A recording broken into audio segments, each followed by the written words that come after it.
Y además, por experiencia se sabe ya que entendiendo bien el mecanismo de la polimerización lineal, o sea, para los polímeros de estructura lineal, se puede entender mucho mejor la polimerización de polímeros reticulados, ¿ya? Aquí, por cuestiones de tiempo, ¿no? Definitivamente vamos a centrarnos en el caso más importante, que era, ¿no?, la polimerización que genera polímeros de estructura lineal. Y estos eran, decíamos, los dos mecanismos importantes, ¿no? El mecanismo AABB y el otro, el mecanismo AB, ¿no? Y hay un caso adicional que también está aquí, aparte, ¿no? Como lo vamos a ver, ¿no?, que es el de las lactonas y lactamas, ¿no? Pero este es solamente en el caso de las poliamidas de un solo número, ¿no? Hay otros grupos menores, pero que ya pues no son tan importantes como las otras familias de polímeros. En cambio, aquí tenemos todos los grupos importantes, sobre todo en el primer mecanismo, ¿no?, que es cuando los dos grupos funcionales diferentes, A y B, que exige, ¿no?, que exige mínimamente la polimerización de condensación, o mejor dicho, el mecanismo de condensación orgánico, ¿no?, porque eso es en general, no solo de polímeros, también de la química normal orgánica. Si para que haya condensación tiene que haber dos grupos diferentes, entonces esos grupos pueden aparecer de dos formas. En los polímeros es así, o están en moléculas separadas o están en la misma molécula. Cuando están en moléculas separadas, por la exigencia, el requisito químico que hay, que la unidad repetitiva debe ser mínimo bifuncional, entonces los dos monómeros reactantes que contiene cada uno el grupo diferente tienen que tenerlo dos veces, ¿ya? Por eso es di con di, no es diácido con diamina, diácido con diol, diisocianato con diol, etcétera, etcétera, etcétera, ¿ya? Entonces, esto ya lo hemos dicho, ¿por qué? Porque cuando basta que uno de ellos sea monofuncional y el otro di, eso no genera bifuncionalidad. Son reacciones simples. Cuando es monofuncional con monofuncional, reacción simple. Cuando es monofuncional con difuncional, reacción simple. Formará un producto que se llama doble, pero es una reacción simple. Pero cuando es difuncional o bifuncional con bifuncional, ahí genera una especie reactiva, una unidad repetitiva bifuncional, que es la que se va a encadenar, ¿no? Este es el caso más importante, porque acá están, pues, en primer lugar, la mayoría de las familias, y están las más conocidas y las más importantes. En cambio, en el otro grupo AB están otro tipo de polímeros, como decimos, está en el caso de los aminoácidos, ¿no?, que cumplen con el requisito de tener, ¿no?, los dos grupos distintos, por lo tanto, aminoácidos pueden reaccionar consigo mismo y generan el mecanismo acá, que ven. Entonces, en el caso de los aminoácidos, la molécula se llama, pues, proteína, ¿no? Y eso ya lo hemos dicho varias veces. Aminoácidos también llamados péptidos en la química orgánica. Y la proteína también le dicen cadenas proteicas o cadenas polipéptidas, ¿ven? De ahí vienen los nombres. Y también otro ejemplo es cuando estas moléculas AB son ácidos oxídricos, que tienen el grupo carboxilo y el grupo OH. Y esos generan un cierto tipo de los carbohidratos, que son macromoléculas también. Pero estas son de tipo, por lo menos las más importantes, son de tipo biológica, pues, ¿no? La industria también hace proteínas, también hace carbohidratos, también hace polisacáridos, pero los hace mínimamente, solamente dirigida para la industria alimentaria en algunos casos, ¿no? Acá la industria biotecnológica no es muy desarrollada. En otros países del mundo desarrollado, esta polimerización AB es muy importante, porque el mundo desarrollado fabrica en gran cantidad proteínas para la alimentación y para otros usos, ¿no? Y carbohidratos también para usos diferentes, no solamente para la alimentación, pero ese no es nuestro caso, ¿ya? Entonces vamos por cuestiones de tiempo, y además esto es lo que se hace normalmente en los libros, ¿no? Este mecanismo AABB es el que se presenta normalmente para el estudio. Bien, entonces lo que dijimos, y acá estaban los ejemplos, ¿no? Para el caso del mecanismo, yo le he agregado esto, para el mecanismo AABB, ahí tenemos, por ejemplo, el caso de las poliamidas, diácido con diaminas, este es la poliamida 6,6, ¿no? Acá está un poliuretano, ¿ve? Un disocianato, acá está el grupo isocianato, N, doble enlace carbono, doble enlace oxígeno, doble, ¿no? Disocianato con diol poliuretano. Y el caso único que digo de las caprolactamas, ¿no? Y en la polimerización AB, ¿no? Ahí está el caso de las proteínas, ¿no? Ahí está el aminoácido, amino y ácido. Y acá está, este ejemplo ya lo conocen, ¿sí? Cómo se van enlazando a través del grupo A y B, los grupos diferentes, y forman en este caso una unión que es tipo poliamida, ¿no? Porque uno ve el grupo CONH acá. ¿Ya? Teóricamente es un grupo amida, pero nadie la llama amida esta si no le dicen proteína, ¿no? Entonces, bueno, y bueno, acá también está el mismo ejemplo. Así que este es el modelo AB, ¿ya? En los libros ustedes van a encontrar, cuando revisan las bibliografías diversas, que el mecanismo de lejos estudiado es el AABB, ¿ya? Bien, entonces, a ese mecanismo nos dirigimos. Estábamos, de acuerdo a esta diapositiva primera, estudiando el mecanismo. Entonces vamos a centrarnos en ese mecanismo, AABB, ¿ya? Perdón. Sí, escucho. Buenos días, profesor, disculpe la molestia. Sí, dime. Antes de empezar la clase, ¿podría confirmarnos si la práctica va a ser en la noche o Ya, mañana? perdón, sí está bien, hacemos un breve paréntesis, tienes razón. Pero yo pensé decirlo al comienzo. La práctica está lista, ¿no? Entonces, eso es un poco en consulta con ustedes, ¿no? O la pongo a partir de las 12 o de 1 a 2, ¿ya? O a la 1 la pongo y ya me la entregan a las 2:15, 2:30 máximo, o más tarde. Porque creo que me decían que de 12 a 1 tenían práctica algunos, ¿no? Un laboratorio. En la noche sería mejor. En la noche. Sí. No, Por eso les pregunto, yo quisiera que se manifiesten ustedes, ¿no? Porque eso sí tiene que ser hoy día, pues, ¿ya? de 1 a 4, profesor, tenemos sustentación, un grupo. Ya, de 1 a 4, ya. Entonces vamos a hacer una cosa, la voy a lanzar en la noche, pero un poco tarde, ¿ya? Está bien. ¿Ya? Sí, puede ser eso a las 9:30 o 10. Entre 9:30 y 10 la voy a enviar la práctica. Y me la entregan a la 1:30. ¿Está bien? Sí, está bien. ¿No podría ser mañana después de la clase mejor? Mañana después de la clase, pero no sé si haya cruces, pues mañana es miércoles. Sí, profesor, mañana después de la clase no podría Sí, ser. mejor. Sí, porque en la noche también. Sí, profesor, mejor. Ya, está bien. Ya, bueno, simplemente le cambiaré la fecha. Pero vamos porque esa práctica es esta semana. La siguiente práctica de todas maneras va a ser en la segunda semana después del parcial. Y ahí ya escalonamos las 2 últimas, ¿no? Según el tema de avance, porque ya tema tenemos, ¿eh? Esta práctica viene solamente hasta la parte introductoria de la polimerización, hemos dicho. Ya, entonces mañana. Y otra observación. Mañana a las 12. Cerrando otra- el tema, les envío inmediato la práctica. Listo. Un último Bueno, entonces, observación. ya no, yo les Profesor, vendría hasta el tema desarrollado mañana. igualito, el tema no se altera.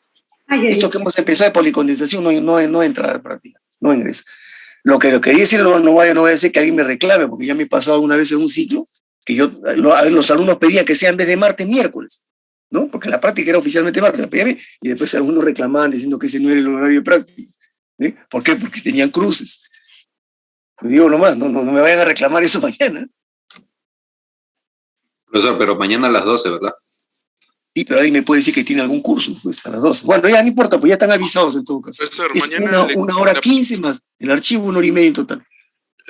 mañana, ¿a qué hora empezaría la práctica? A partir Terminando de la clase, a las 12 en punto. Yo termino 5 para las 12 y les envío la partida.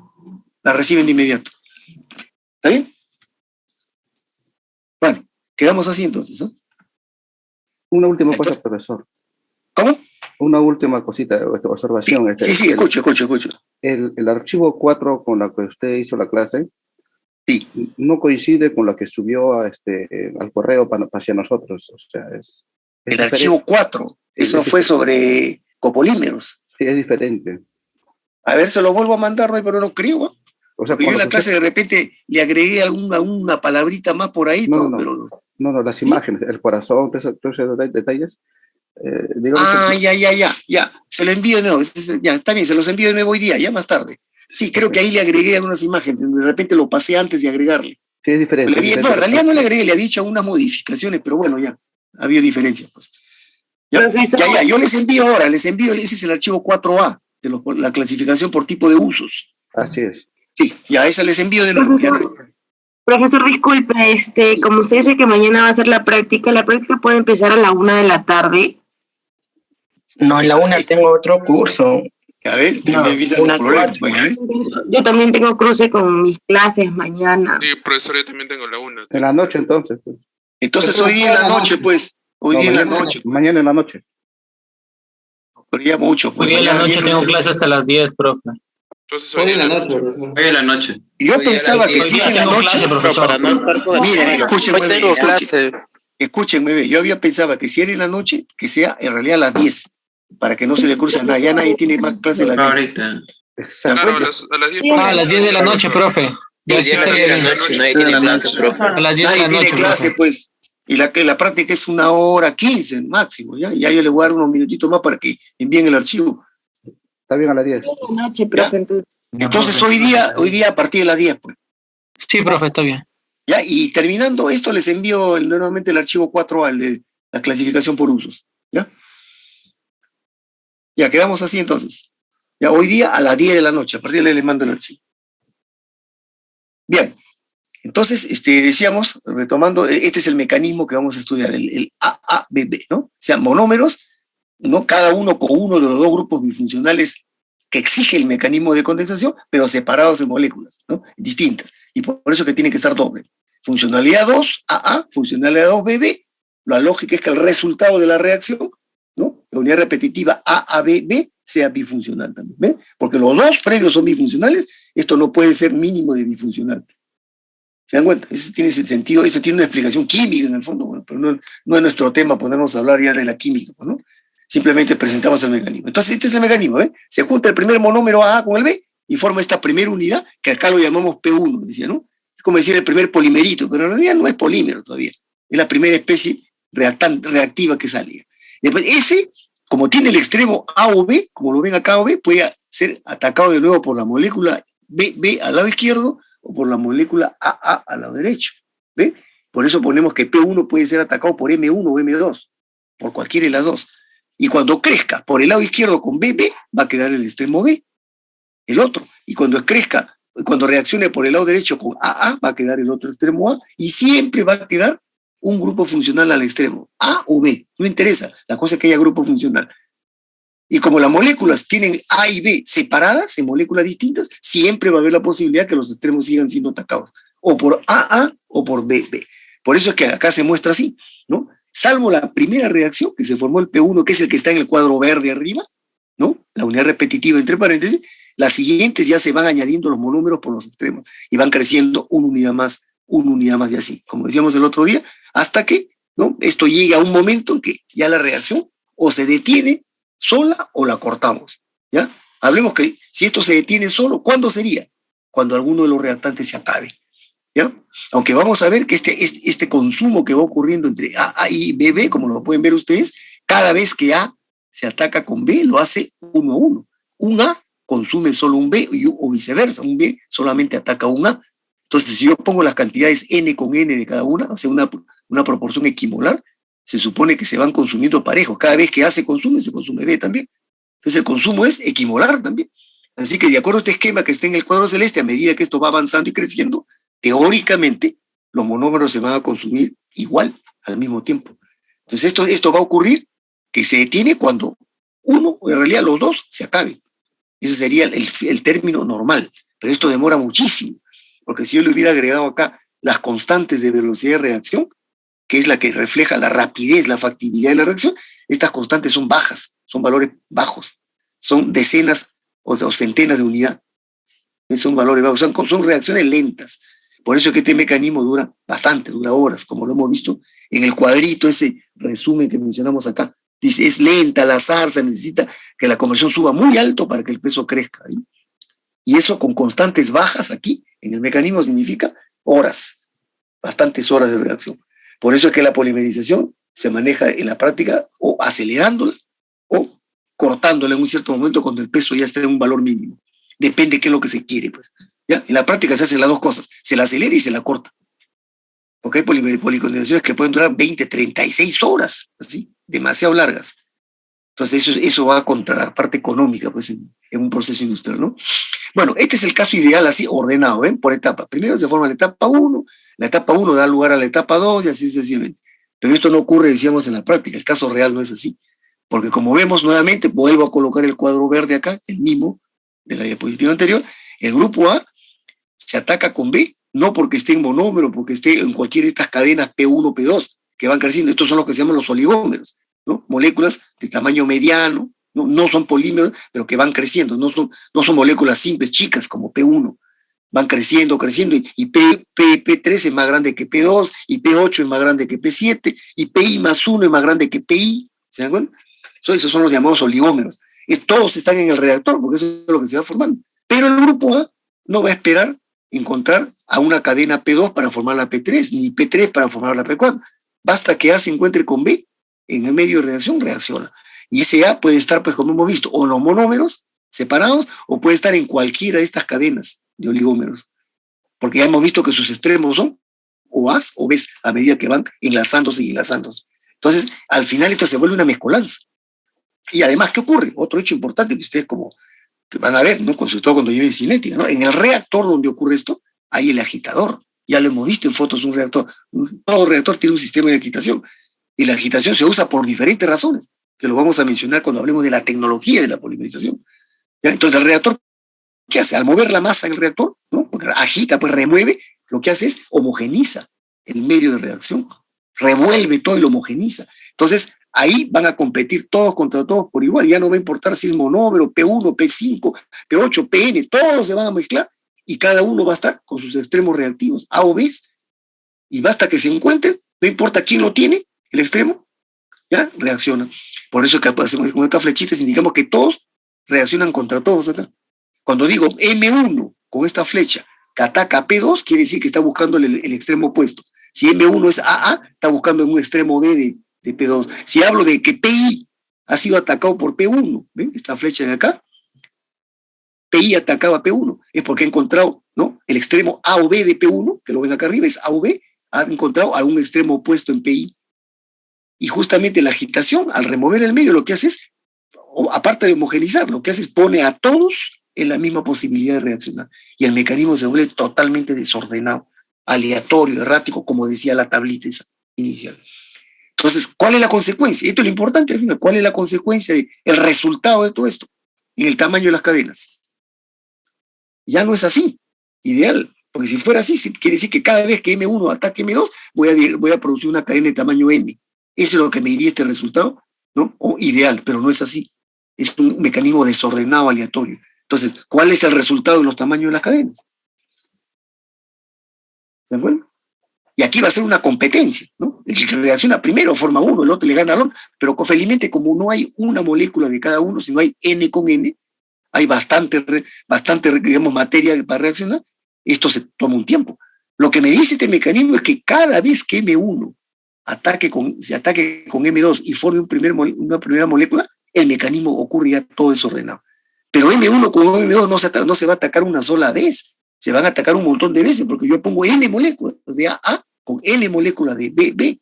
Entonces, este mecanismo del cuadro azul se va a repetir simultáneamente, o casi simultáneamente, pero muchísimas veces en el reactor. Entonces, al final, imagínense, si un ataque de M1 con M2 me produce esta combinación desordenada de reacciones, este mecanismo azul que puede ocurrir simultáneamente muchas veces, ¿qué me produce? Pues una cosa totalmente, ¿no?, errática. Resultado, obtengo cadenas de todo tamaño, porque al mezclarse moléculas, monómeros con oligómeros de diferente tamaño, oligómeros entre oligómeros, y por último, cualquiera contra cualquiera, el resultado de esa combinación es cadenas de cualquier tamaño. Entonces, el mecanismo de policondensación, por naturaleza, es un mecanismo que genera cadenas de diferente tamaño. Acá está garantizada la anchura de la curva de distribución de pesos moleculares. Cuando hablábamos en la parte introductoria y dijimos, las moléculas se obtienen de diferentes tamaños, yo le decía, en ese momento no lo puedo demostrar, solamente lo digo. Ahora se puede ver acá. Cuando ya analizamos el mecanismo, aquí más bien vemos que es imposible que se obtenga un solo tamaño de cadena, porque por el mecanismo errático se forman todos los tipos de tamaños, desde chiquitas hasta grandes. Pero eso va contra lo que se quiere en la práctica, porque si la curva es muy ancha, ya sabemos que el polímero es del comportamiento más heterogéneo, es menos bueno el polímero, mejor es si la curva es estrecha. Entonces, ¿cómo se puede hacer para que esto sea no tan errático, menos aleatorio? Se puede manipular, por supuesto. Hay aditivos de reacción, no es fácil, pero hay técnicas para hacer eso. Entonces yo puedo lograr, ¿no?, controlar la polimerización hasta un cierto momento en el tiempo, en la conversión, para que esto no se desordene mucho y la curva no sea tan ancha. Y eso se hace. Ese es el control ya de la polimerización. Como hemos dicho, aquí interviene no solamente los reactantes que están ahí, sino los catalizadores, el pH de la reacción, las condiciones de temperatura y presión, ¿no?, condiciones supercríticas o no, etc. Todo hay una amplia gama que la cinética, la química por último y la catálisis tienen para controlar esto. ¿Y quién hace esto? El ingeniero químico. Esto lo hace el químico en el laboratorio, pero en el reactor lo hace el ingeniero químico. Y ahí afrontando otros problemas que van a ocurrir por el nivel de planta, el nivel de magnitud que tiene el reactor. Como le decía, no es lo mismo un vasito Pires de un cuarto de litro que un reactor de 8 toneladas. Puede estar haciéndose la misma reacción en ambos, pero ¿dónde es el peligro mayor? El reactor de 8 toneladas, porque ahí todo es más grande, la liberación de calor, la baja conductividad térmica, todo es problema cuando se hace más grande. La agitación misma es todo un arte, realmente. el diseñar el agitador en un reactor de por sí es toda una técnica, pero en un reactor de polimerización, además es todo un arte realmente, como lo vamos a ver más adelante.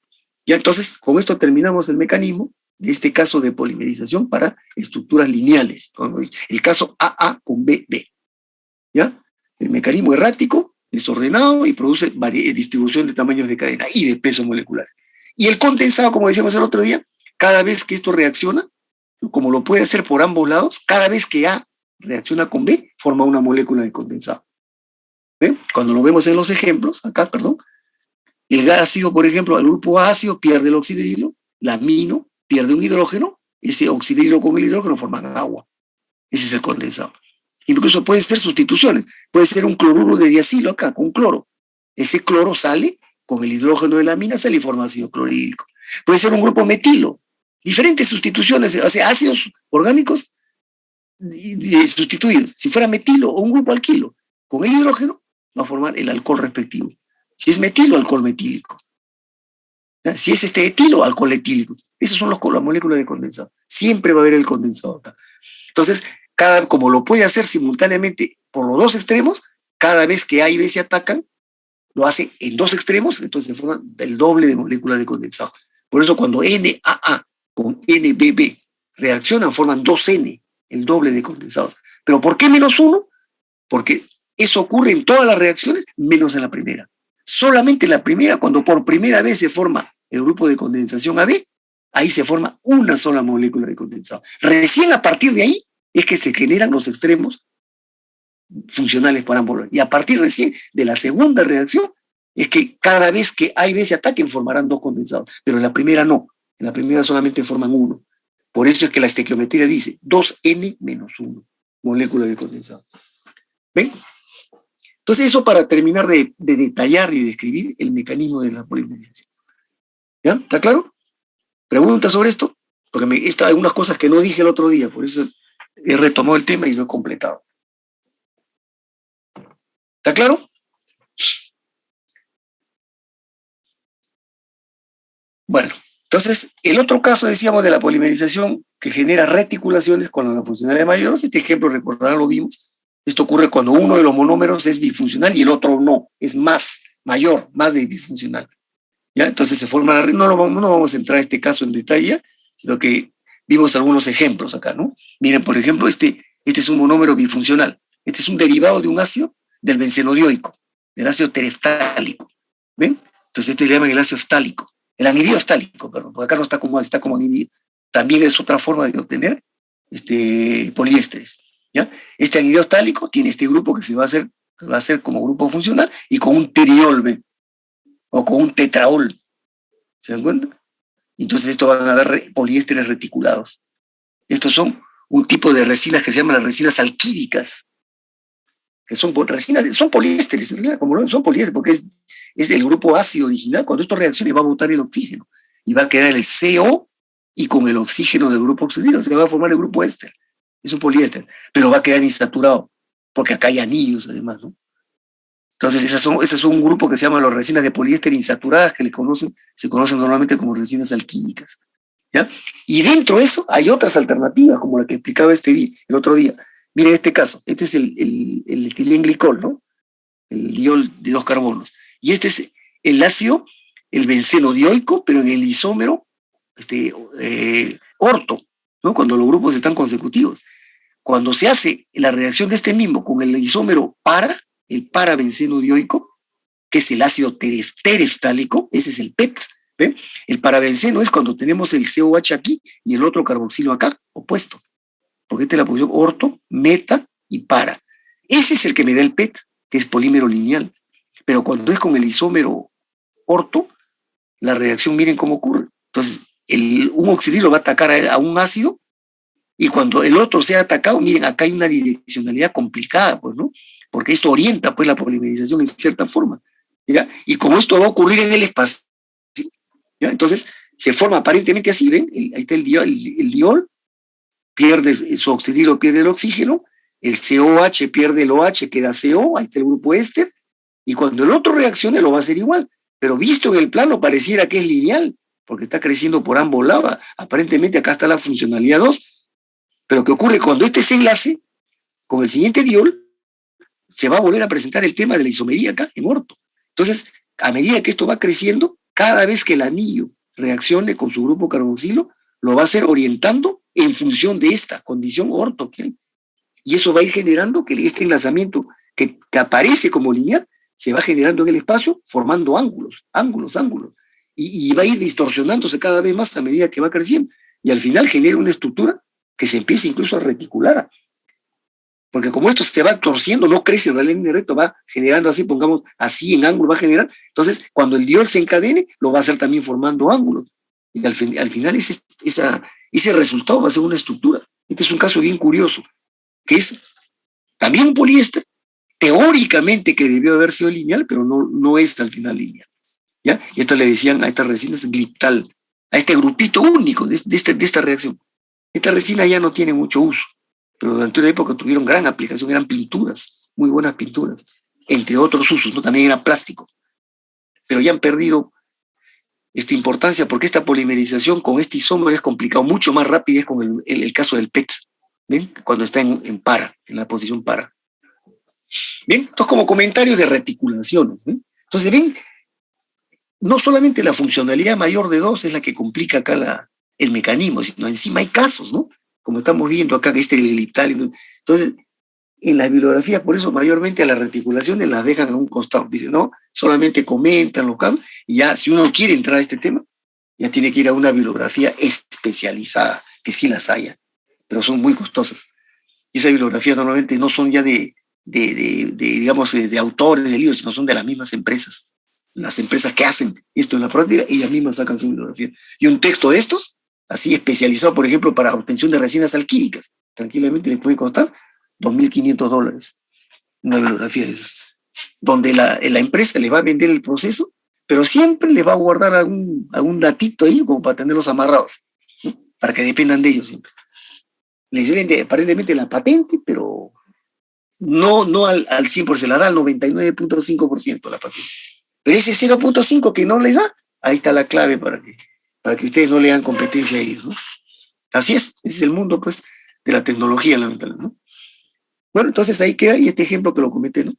Esta es una resina fenólica, fenol formaldehído, que se llamó inicialmente la baquelita, ¿no? Muy antigua, esta resina ya es de los años 60. Imagínense cuántos años tiene, 50 años. Muchas aplicaciones, y sigue teniendo importancia porque este superpolímero, pues es una estructura, miren, reticulada, pero con muchos anillos, ¿ya? Claro, no llega a competir con la fibra de carbono ni con el grafeno, ¿no? Pero este es un superpolímero también, ¿ya? Tiene mucha aplicación con un plástico de alta resistencia mecánica y térmica. Y eso le sigue dando todavía un gran campo de aplicación. Este es un mecanismo complicado. A estas resinas son las llamadas resinas fenólicas en general, ¿no? Son las de fenol formaldehído, urea formaldehído y melamina formaldehído. ¿Ven? Son termorrígidas y casi termoestables ya por la alta resistencia térmica que tienen. ¿Ya? Hoy día, hace pocos años, se logró hacer por primera vez con estas resinas de este grupo fibras sintéticas, que no se podían, por unas técnicas nuevas que aparecieron en la hilatura de fibras. Y han aparecido una fibra que se llama la fibra novoloide, un derivado de esto, miren, ¿no? Para que vean que estamos hablando de cosas reales, ¿no? Unas fibras especiales, ¿no? Que son, pero consideradas también superfibras hoy día, ¿no? Que no se usan en vestimenta, ¿no? Algunos casos muy controlados se pueden usar en ciertas vestimentas, pero normalmente esto es para aplicaciones de ingeniería. Bien, aquí tenemos algunos ejemplitos, ¿no? De los grupos de condensación, que ya los conocemos en realidad, porque hemos hecho ya la clasificación, ¿no? Poliésteres, ¿ven? Poliamidas, el policarbonato, el PET, bueno, es un caso de poliéster, el poliuretano, hasta la familia, la resina fenol formaldehído, que la acabamos de ver detallada acá, ¿ven? Miren, esta es la estructura real, viste, en el espacio, sin embargo, su unidad repetitiva es esta, que muestra muy poco de la estructura del polímero, hay que verla en su verdadera dimensión, así, para que vean cómo es la resina. Bien, entonces, terminado ese primer punto, el mecanismo cinético solamente para el caso, como hemos dicho, AABB, ¿ya? Ese mismo mecanismo lo vamos a seguir estudiando. El siguiente punto es la cinética de la policondensación. Como ya les dije en las clases pasadas, yo sé que ustedes no han llevado todavía cinética, Entonces acá estamos presentando lo mínimo básico, ¿ya? Del tema de la cinética, o sea, el control de la reacción en función del tiempo, ¿no? Todo lo que significa cinética es la medición respecto al tiempo. ¿Pero de quién? De la velocidad de reacción. Y esa velocidad de reacción puede ser el consumo de un reactante, la formación de un producto, etc. Cualquier especie química que esté en el medio de reacción, que forma parte de la reacción, puede ser evaluada en función del tiempo. Si va a ser un reactante inicial, vamos a ver el consumo de los reactantes. Si va a ser un producto que se forma, vamos a ver la formación del producto.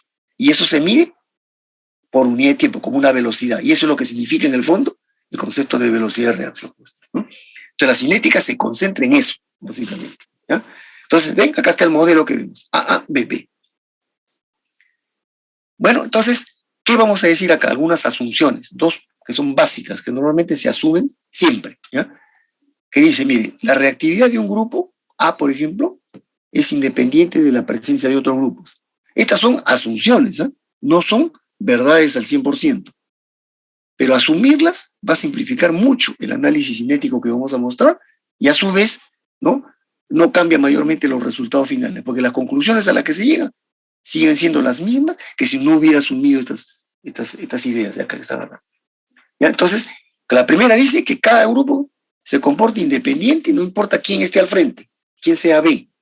Eso es lo que es independiente de quiénes son los otros grupos funcionales. Eso, si ustedes lo piensan desde el punto de vista químico, uno se da cuenta, pues no puede ser cierto, porque sí va a depender, ¿no?, de que A va a reaccionar con B. Por ejemplo, si esto fuera ácido, no es lo mismo cuando el ácido esté frente a un amino que cuando esté frente a un oxidrilo. O cuando tenga un oxidrilo, no es lo mismo cuando esté frente al ácido o cuando esté al isocianato. En realidad sí hay una diferencia. Pero por suerte esas diferencias son pequeñas, no afectan la característica global de la polimerización. Ya más va a afectar, ¿no? Quién es A y quién es B, no tanto que si quién es A contra B, sino quiénes son cada uno de ellos, porque esto va a definir el nuevo grupo de condensación que se va a formar. Eso es lo que importa al final de cuentas. ¿Ya? Entonces, decir que como que A reacción independiente de B, bueno, se acepta.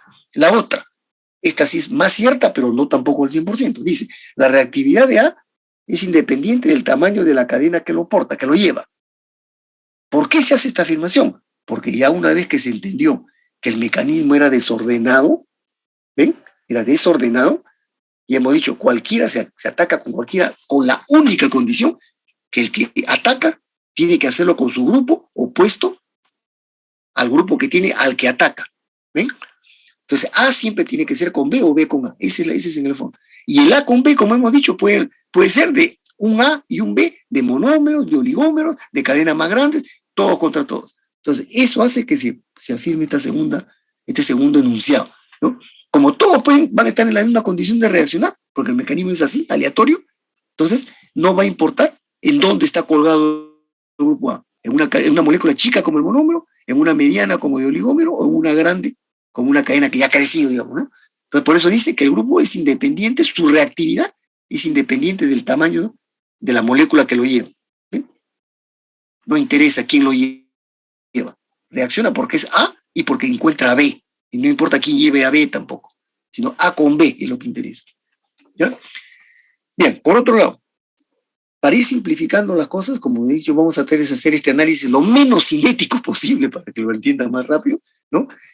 Cuando yo esta reacción de arriba, que es así como está, es la forma correcta de expresarla, porque está completa, están los dos reactantes, el producto y el condensado, están todos los elementos. Lo único que falta agregar acá, encima de la flecha, es, eso lo vamos a hacer con el catalizador que siempre participa, porque ese es un requisito, no se olviden, mecanístico cinético. Toda molécula tiene que ser adecuadamente activada, o sea, catalizada. Y el catalizador acá, en los polímeros, se llama además iniciador. ¿Ya? Bien, entonces, ¿pero por qué aquí no le decimos iniciador? Porque ya hemos dicho que según el concepto de Flory, en la condensación las tres etapas son muy similares. Entonces ya no, en la adición sí va a ser importante mencionar al iniciador de forma separada. ¿Ya? Bien, entonces miren, A con B. Al final, químicamente la reacción es A con B. Por eso decimos que la reacción de policondensación se puede presentar de esta forma como está en el cuadro celeste abajo, ¿no? La molécula que tenga A, no importa si es de monómero, de oligómero, de una cadena grande, ahí está, tiene su extremo A, se encuentra con el grupo B, que también puede estar en un monómero, en un oligómero, en cualquiera. ¿Ven? Al final es entre A y B la cosa. Se desata la reacción y se forma el nuevo grupo AB. Y el resto será, pues, lo que traía A y lo que traía B, cada uno a su costado, ¿no? ¿Me dan cuenta? O sea, este cuadro celeste es una presentación resumida de lo que dice arriba el cuadro marrón o rosado, ¿no? ¿Se dan cuenta? Aquí podemos decir que este cuadro celeste lo que está resaltando más es la reactividad directa entre A y B. Pero está el catalizador, está el producto obtenido y está el condensado. ¿Ven? Igualito. Entonces, esa es en esencia una forma simple de mostrar la reacción. ¿Ya? Ahora, bueno, aquí vemos un típico reactor. Este se parece mucho al que hay en el laboratorio de operaciones unitarias de la facultad, ¿no? Más chiquito, por supuesto, ¿no? El reactor así, tiene una tapa que se puede mirar así. Esto es para visualizar el interior, ¿no? Acá está el sistema de agitación, bien parecido al que hay en la facultad. En la facultad es de 30 litros nomás. Este debe ser de 80 a 100 litros, tranquilamente. ¿Ya? Y este es el sistema de condensación. ¿Sí? Por aquí salen los vapores del condensado que están a alta temperatura, están en fase gaseosa, se los retira por acá y se los pasa por el condensador que está acá arriba y salen en fase líquida, el condensado. ¿Se dan cuenta? Bien, entonces, esa reacción que decíamos, ahora miren, vamos a analizarla ya pues, cinéticamente. Y para hacerla más sencilla la explicación, se toma como ejemplo uno de los casos, la esterificación, la poliesterificación, o sea, la obtención de un poliéster. ¿Ya? ¿Y por qué este? Porque este es uno de los casos más simples y más claros que me permite explicar los detalles del mecanismo. También lo puedo hacer con las poliamidas o los poliuretanos, también, pero más fácil es verlo en los poliésteres. ¿Ya?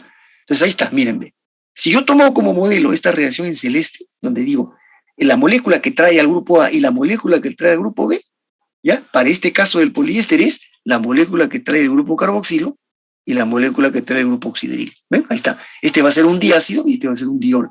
Pero estamos mostrando el ataque de uno con uno. ¿Ven? Así, tal cual lo dice el cuadrito celeste. ¿Se dan cuenta? Igualito. Entonces, esta es una repetición de esto. Actúa el catalizador, se forma el ataque, el grupo CO doble enlace con el oxígeno, ahí está el grupo éster, y el resto queda igualito. O sea, esta expresión de acá, COO, es en el cuadro celeste, esto que está acá, AB, ¿ven? Y su condensado. Listo, ese condensado en este caso va a ser agua, evidentemente. Al salir el OH acá con el hidrógeno, forma agua. ¿Ya? Lo dejamos así. No nos preocupamos del condensado por ahora. ¿Listo? Entonces, esta es la reacción que vamos a estudiar como ejemplo. ¿Qué cosa decimos acá? Lo que ya hemos dicho hace un rato, que el grupo funcional A, al atacar a B, lo hace solamente con un B, porque A no tiene capacidad de atacar a dos grupos B a la vez, sino uno a la vez. Ese es lo que se llama una reactividad estequiométrica. ¿Ve? Un A consume un solo B, y no hay otra forma de modificarla, porque es la naturaleza misma. Eso es bien ventajoso para el estudio del mecanismo, porque facilita mucho el análisis. Porque me dice, si un A cada vez que reacciona consume uno de B, quiere decir que el consumo de ambos es igual. En todo momento es equimolar. Y si yo pongo la cantidad que fuera al comienzo contra la cantidad que fuera de ambos, ¿no? Así, yo sé garantizadamente, estoy seguro que siempre se van consumiendo uno a uno. Esta es una gran ventaja. ¿Ya? Bien, entonces, por eso dice, si el consumo de ambos grupos es equimolar. Por eso podemos decir que en todo momento la concentración de los grupos ácidos, que lo tiene una de las moléculas, es igual a la concentración de los grupos oxidrilos que lo tiene la otra molécula. Porque inicialmente yo cuánto habré puesto, digamos, N0 moléculas de esto y N0 moléculas de esto.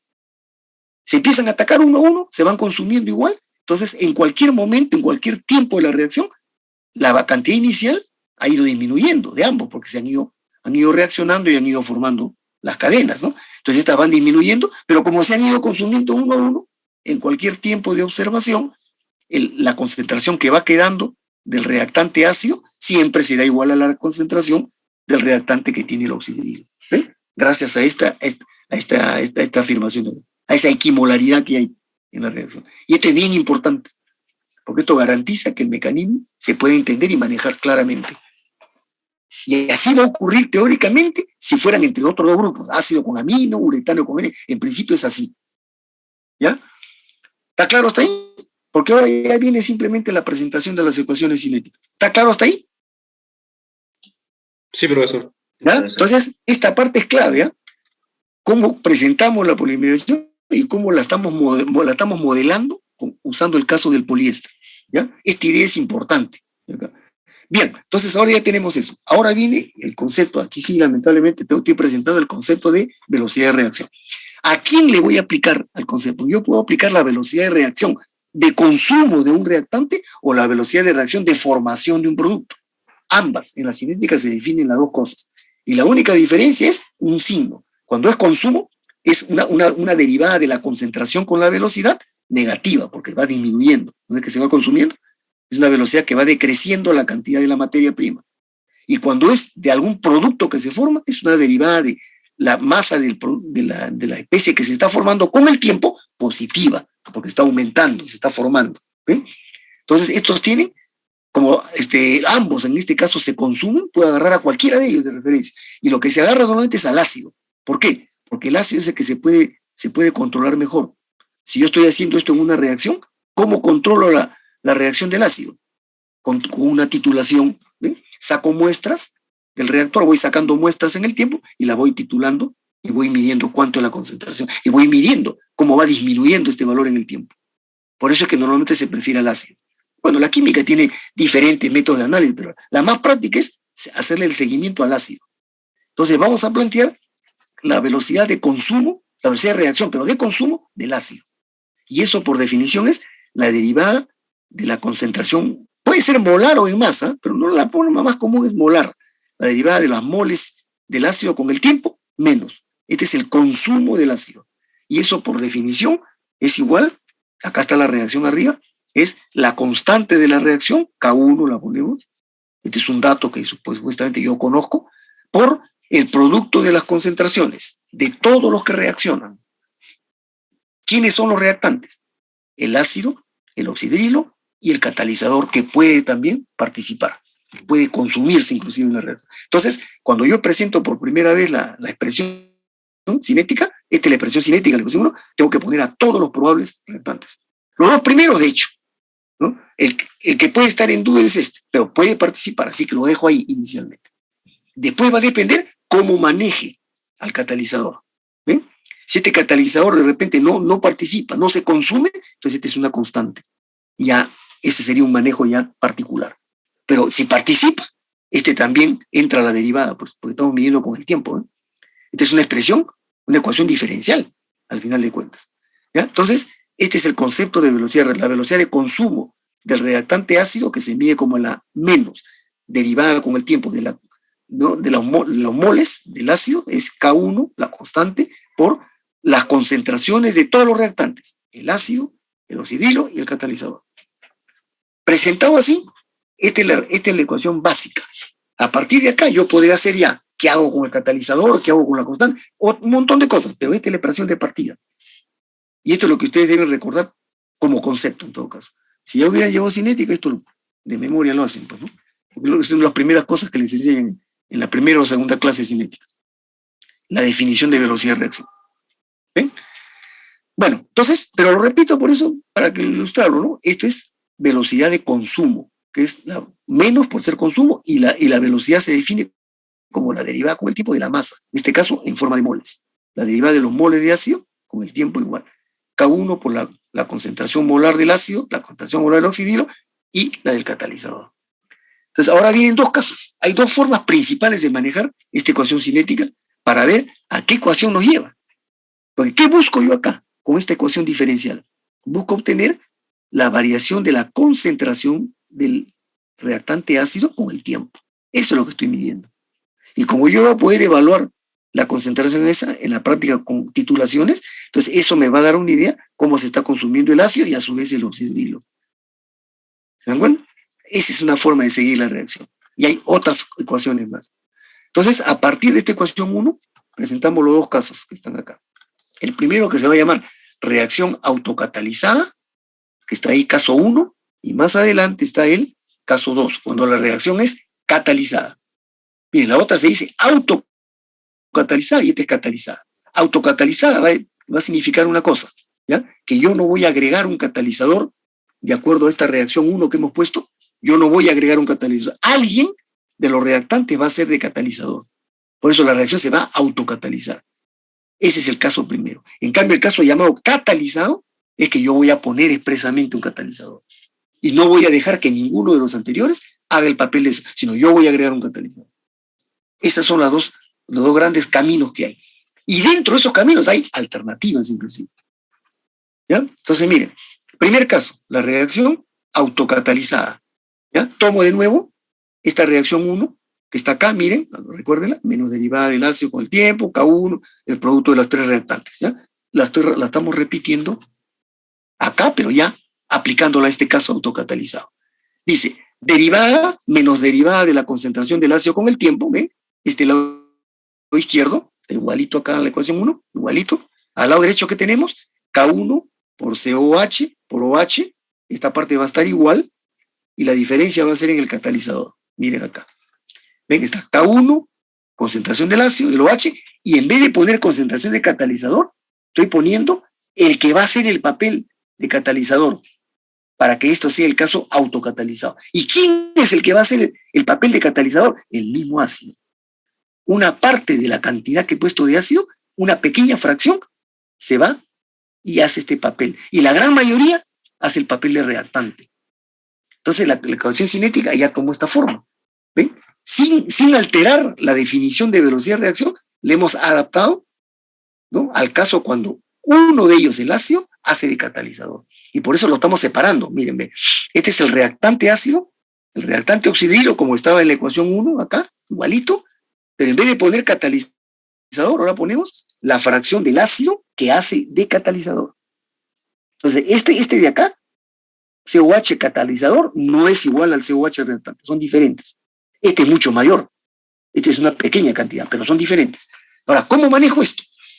En la cinética hay una serie de metodologías, incluso matemáticas, para salir de este tipo de situaciones, ¿no? Porque si no, cada una va cambiando con el tiempo.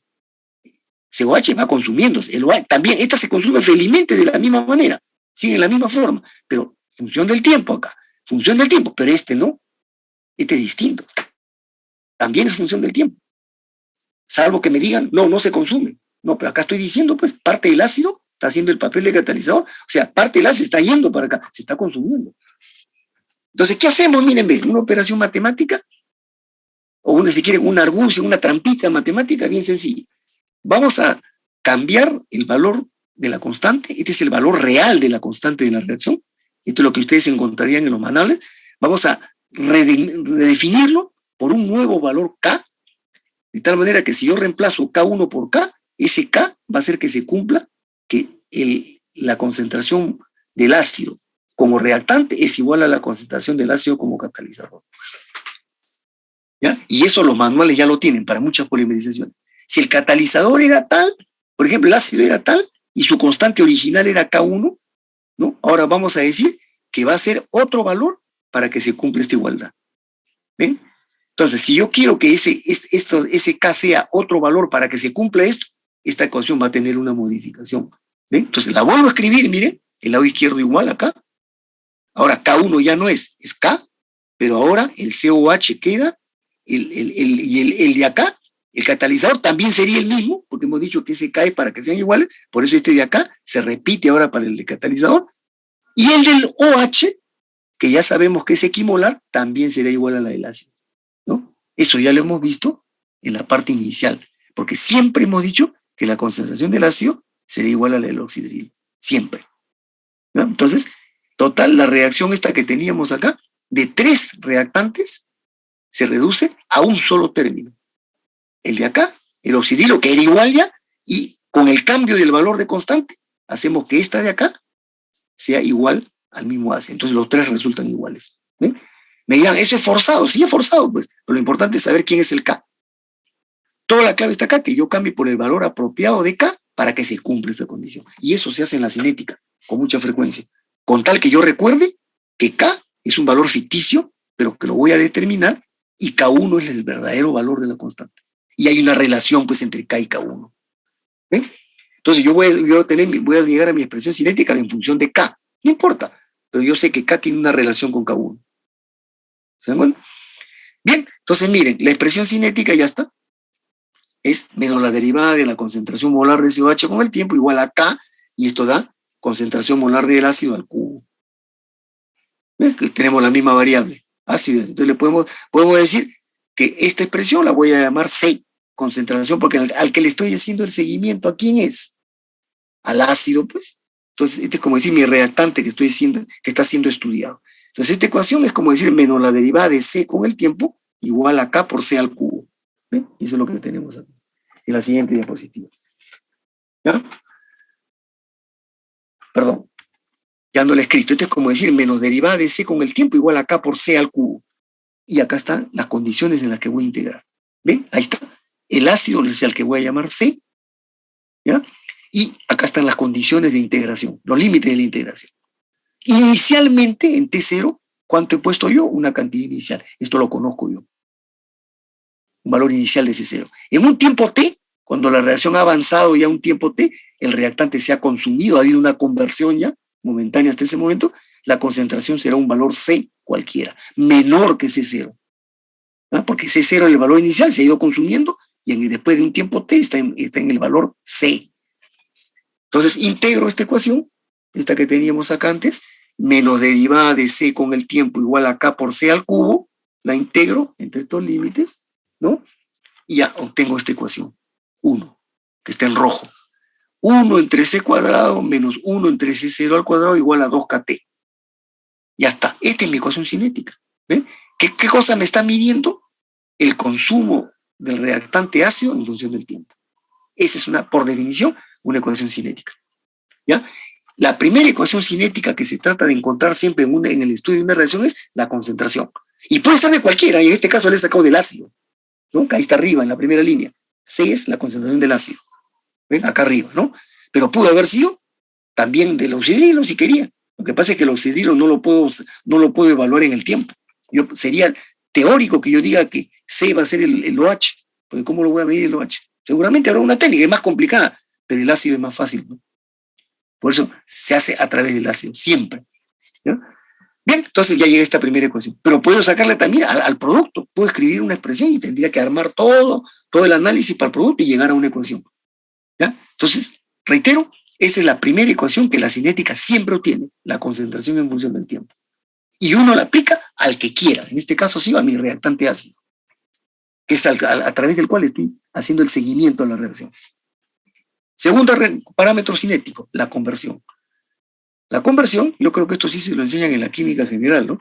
La conversión significa cuánto del reactante inicial está como producto y se mide respecto al valor inicial que tuvo. Por eso está como un cociente, ¿no? ¿Cuánto puse inicialmente yo? C0. Empieza la reacción, ese reactante ha disminuido a C, ¿no es cierto? Ha disminuido a C. Entonces, yo les pregunto, ¿cuánto es lo convertido? Si había de reactante C0 y después de un tiempo queda T, ¿cuánto es lo convertido hasta ese momento T? C0 menos C, ¿no es cierto? Porque si esto hubo y ahora queda solo esto, lo que ya no hay, que es C0 menos C, es lo que está reaccionado como producto. Entonces, esto por definición es lo convertido de ácido. Esta es en esencia la conversión, pero no se mide así de manera absoluta, sino de manera relativa respecto a la cantidad inicial. C0 menos C entre C0. Entonces, esto es una fracción de la unidad o un porcentaje del 100%. Se mide la forma. Por eso la conversión siempre se dice, la conversión es 0,7 o 70%. Quiere decir que esta diferencia ya es el 70%. Quiere decir que el reactante queda solamente un 30%. ¿Ven? Entonces, si P, concepto de conversión, es C0 menos C entre C0, yo despejo de aquí C y me sale C es igual a C0 por 1 menos P. Y observen qué significa esto. Tiene su lógica, ¿no?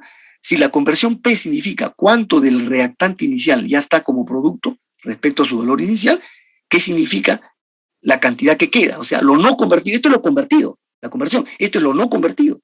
Lo que queda del reactante, o sea, lo no convertido, es el valor inicial por 1 menos P. Porque si P era la conversión, 1 menos P es lo que no se ha convertido. Entonces, la cantidad inicial por la fracción no convertida, ¿qué cosa da? La cantidad no convertida. ¿Ven? ¿Me entienden? ¿Ya? Estos son, como decir, mira, yo como que este es el abecedario de la cinética, es lo primerito que le van a enseñar. Pero en química general ya se decían una serie de cosas, ¿no? La cuestión de constante, el tema de conversión, eso se enseña en la química general también, ¿no? ¿Por qué hemos hecho este recuerdo del concepto de conversión? Y este concepto vale en general en toda la cinética, no solamente en los polímeros, ¿no? Es de cualquier expresión cinética. Entonces, ¿para qué he hecho esto? Para obtener una segunda forma de ecuación cinética. Yo tenía la ecuación 1, y como ahora yo he visto que de la definición del concepto de conversión obtengo esta expresión, C igual a C0 por 1 menos P, yo puedo reemplazar este término en la ecuación roja 1. Entonces, en vez de C cuadrado, pondré C0 al cuadrado por 1 menos P al cuadrado. Y aquí y reemplazo y simplifico, y llego a esta nueva forma. Ya no tengo concentración, ahora tengo conversión en función del tiempo, que es la segunda ecuación cinética más importante. Estas dos son, en cualquier análisis de reacciones químicas en la cinética, estas son las dos ecuaciones básicas cinéticas que se obtienen: la concentración en función del tiempo y la conversión. Y la concentración puede ser para cualquier especie, reactante o producto, y la conversión puede ser para cualquiera de los productos que se forman. Entonces, estas dos cosas juntas ya me dan un conocimiento más profundo de cómo está yendo la reacción en función del tiempo. Y miren, la podemos analizar, ¿eh? ¿Qué pasa cuando el tiempo aumenta? Si yo veo, si T aumenta, como acá está invertido, quiere decir que C disminuye, ¿no es cierto? A mayor T, menor C. Y eso es lo que ocurre, pues, cuando la reacción avanza a mayor T, más tiempo de reacción, más conversión, cada vez queda menos de reactante. Va reduciéndose. ¿Ven? Cumple. C disminuye a mayor tiempo. Y la conversión, ¿qué tendencia va a seguir? ¿No? Se supone que a mayor tiempo debe haber más conversión de reacción. Y bien, veámoslo. Si yo aumento T, yo tengo acá la inversa, pero de 1 menos P. Entonces quiere decir que a mayor T, menor 1 menos P. Y por lo tanto, mayor P. Porque lo despejo, pues está como 1 menos P. T aumenta, 1 menos P disminuye. Por lo tanto, P aumenta. ¿Ven? Se cumple. A mayor tipo de reacción, más conversión de la reacción. Sigue la lógica que se sabe, ¿no? Y estas ecuaciones como que están bien obtenidas, ¿sí? Entonces, a partir de estas dos obtenemos una tercera, ¿no? Que esto sale ya de un concepto que lo presentamos acá, que no lo estamos demostrando, porque esto que está acá, que dice el grado de polimerización promedio. DPM significa grado de polimerización promedio. Si quieren, anótenlo acá, por eso le he puesto M. DP, ya lo presenté, esto viene Degree of Polymerization, grado de polimerización. Ya saben qué significa esto, ¿no? Pero el medio, el representativo, ¿cuál es el grado de polimerización medio? Es el grado de polimerización que tiene la cadena promedio en longitud. Porque como los polímeros tienen curva de distribución de tamaños, hay un peso promedio que representa, ¿no es cierto?, al polímero. Y ese peso promedio se supone que representa a la cadena de tamaño promedio también. Entonces, esa cadena de tamaño promedio tiene una cantidad de unidades repetitivas unidas. Ese es el grado de polimerización promedio, como el representativo del polímero, ¿ven? Entonces, eso se define como C0 entre C. Va cambiando en el tiempo, porque al comienzo, cuando las cadenas todavía están chiquitas, el grado de polimerización es todavía chico. Va aumentando el tiempo, va aumentando la conversión, van creciendo las cadenas, entonces el promedio también va creciendo. Y así va aumentando, sigue aumentando el tiempo, sigue creciendo. Esto es una función del tiempo. Y lo podemos ver, pues, porque si yo digo que es C0 entre C y veo en la ecuación 1 que C es función del tiempo, me doy claramente cuenta que dPm es función del tiempo. ¿Ven? Pero lo vamos a simplificar más. Como C0 ya es conocido, es un dato que yo conozco al principio. Y C es, de acuerdo a la ecuación acá de la conversión, C es igual a C0 por 1 menos P. ¿Qué pasa si yo reemplazo nuevamente este término de acá? C igual C0 menos P, lo reemplazo aquí. ¿Bien? Que va a quedar C0 entre C0 por 1 menos P. O sea, el grado de polimerización promedio es igual a 1 entre 1 menos P. Y llegamos a una importantísima relación que me dice que el grado de polimerización promedio, que me va diciendo cómo va avanzando el crecimiento promedio de las cadenas, está directamente ligado a la conversión de la reacción. ¿Ven? Entonces yo puedo reemplazar, ¿no? Aquí, fíjense, justamente tengo 1 entre 1 menos P al cuadrado. Entonces lo reemplazo, eso viene a ser dP promedio al cuadrado y sale la ecuación 3. Que viene a ser una nueva ecuación cinética, pero en este caso es directamente ligada al polímero. porque estoy midiendo su grado de polymerización. Mientras que las dos primeras son más ecuaciones cinéticas clásicas de química, ¿no? Porque esta es la concentración del ácido, esta es la conversión de la reacción, pero esta me está diciendo cómo va creciendo el promedio de las cadenas. Y si me está diciendo del promedio de las cadenas, me va dando una idea de cómo va creciendo toda la curva, todo el rango de tamaños. De las tres, yo le diría que a mí la que más me interesa es esta última, ¿no? Pero ha salido gracias a estos conceptos, ¿no? De conversión, del grado de polarización promedio, definido. Y esto, como digo, esto se demuestra. Así que esto es garantizado. Esto es completamente cierto. Y de ahí he obtenido mi ecuación 3. Ahí están mis 3 ecuaciones cinéticas. ¿Ven? Esto se lleva a una gráfica. Puedo graficar concentración versus tiempo, va a ser una curva. Puedo graficar P versus tiempo, va a ser otra curva. Y puedo graficar dPm versus tiempo. O sea, todas las 3 van a ser curvas diferentes. ¿Ya? Pero si ustedes observan, la pendiente de la ecuación 2 es igualita, o el término derecho de la ecuación 2 y 3 son iguales. Entonces, eso llevó a que esta gráfica se haga de manera más sencilla, se la ajuste a una forma de línea recta. Y para hacerlo así, entonces, ¿qué vamos a graficar? 1 entre c cuadrado, ya no c cuadrado, sino 1 entre c cuadrado versus tiempo. Y ahí tenemos la pendiente de la recta y el intercepto en el eje Y. ¿Ya? Esta vamos a graficar 1 entre 1 menos p, todo al cuadrado, versus tiempo. Ahí está su intercepto 1 y su pendiente distinta. Y la tercera, graficamos de frente, dp promedio al cuadrado versus tiempo. Y tenemos, miren, el mismo intercepto que la ecuación 2 y la misma pendiente que la ecuación 2. Y las 3 curvas las graficamos como líneas rectas, que son las que están aquí. ¿Ven? Ahí está la ecuación 1, 1 entre c cuadrado versus el tiempo. La ecuación 2, 1 entre 1 menos p al cuadrado versus el tiempo. Y la tercera, dp promedio al cuadrado versus tiempo. La primera tiene pendiente, la revisamos, la pendiente es 2K. Y las 2 y 3 son 2K por C0 al cuadrado. Ahí está. Perdón, no, que me estoy equivocando, los interceptos son las pendientes. Los interceptos son 1 entre C0 al cuadrado para la primera y 1 para las otras. Ahí está. Para la primera, 1 entre C0 al cuadrado, y para la 2 y 3 son 1. Pero la 2 y 3 tienen la misma pendiente y el mismo intercepto, ¿no? Si ustedes la observan, la misma pendiente, en realidad están superpuestas. Cuando yo las represento como rectas, están superpuestas. Yo aquí las he puesto un poquito separadas, ¿no? Para que las distingamos, pues la ecuación 2 y 3, ¿no? Pero en realidad están superpuestas. Tienen la misma pendiente y el mismo intercepto. Entonces, el ingeniero químico, cuando ya tiene esta gráfica, que proviene de estas ecuaciones, ¿no? Pues con esto hace el seguimiento de la polimerización. Ya saben qué está pasando a medida que va avanzando el tiempo, tanto con el consumo del ácido, que es la ecuación azul, con la conversión de la reacción, la roja, o con el aumento del tamaño promedio de las cadenas. La recta verde, ¿ven? Este es el seguimiento. Y la cinética trata de llegar a esto, a las ecuaciones y a graficarlo, para tenerlo fácil. Pero ¿de qué dependen todas estas 3 gráficas? Observamos la expresión matemática y depende en primer lugar de K.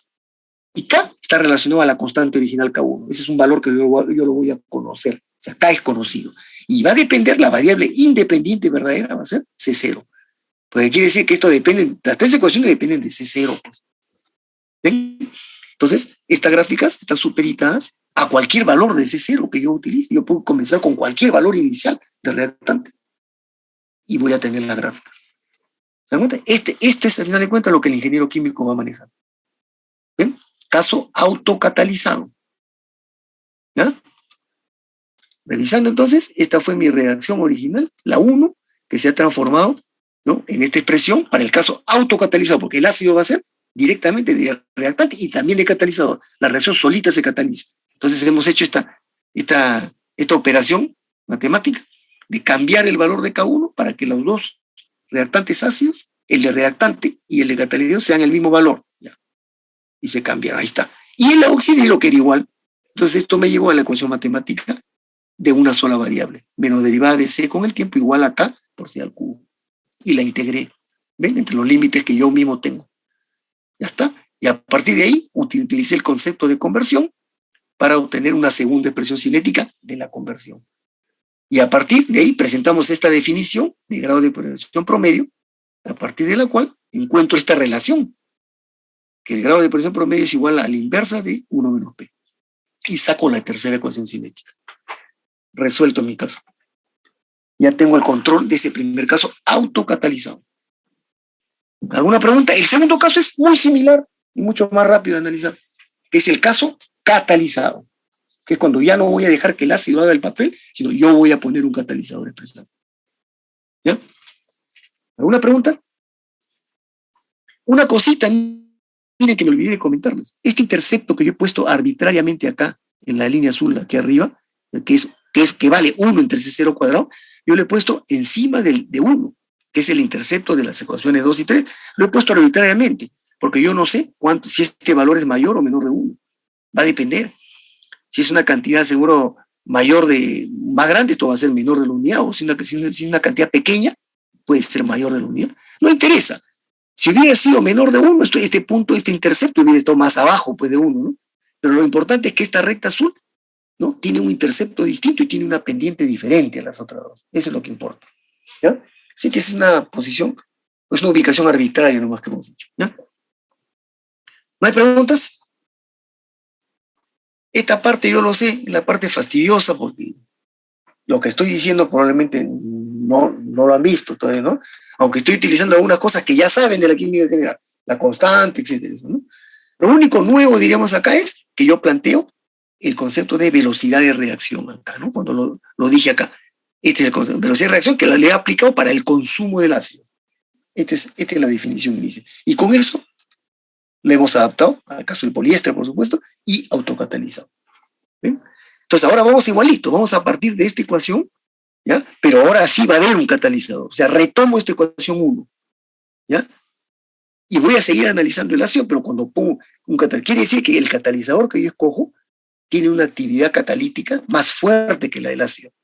Porque si no, si fuera más débil, el ácido va a volver a seguir imponiendo, si va a seguir haciendo el papel, ¿no?, de catalizador.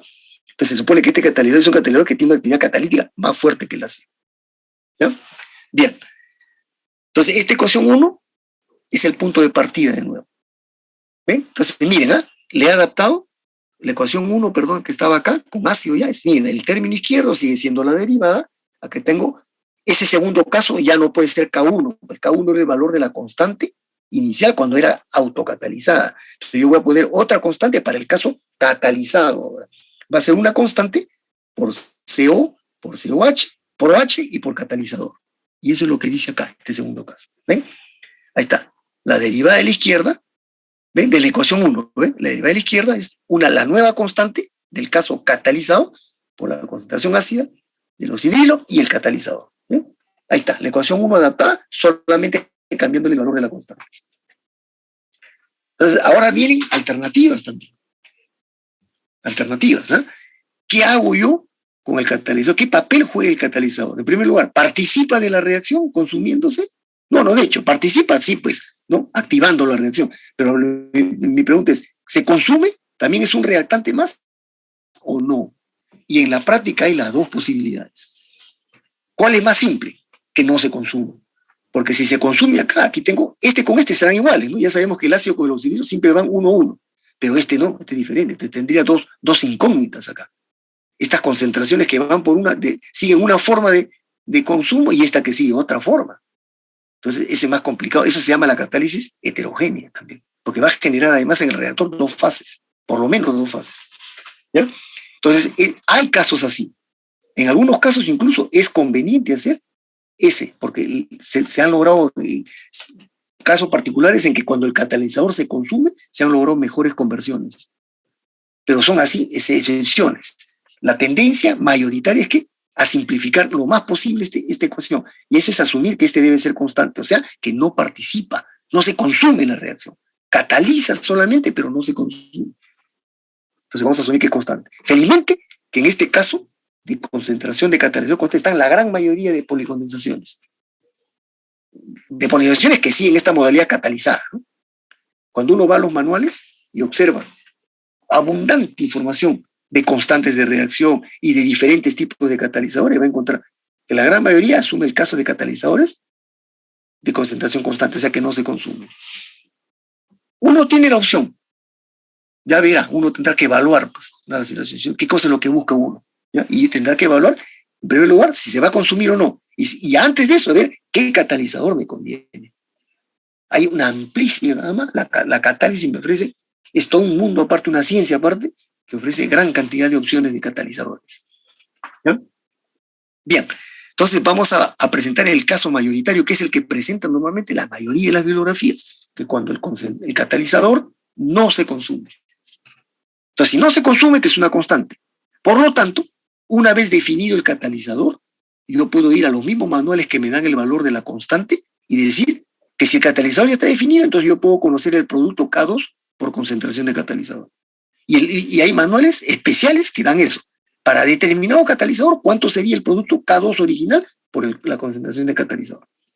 Así como hicimos esa operación matemática en el caso anterior, hacemos esta operación acá. ¿Ya? Simplemente, fíjense, no estoy cambiando en realidad.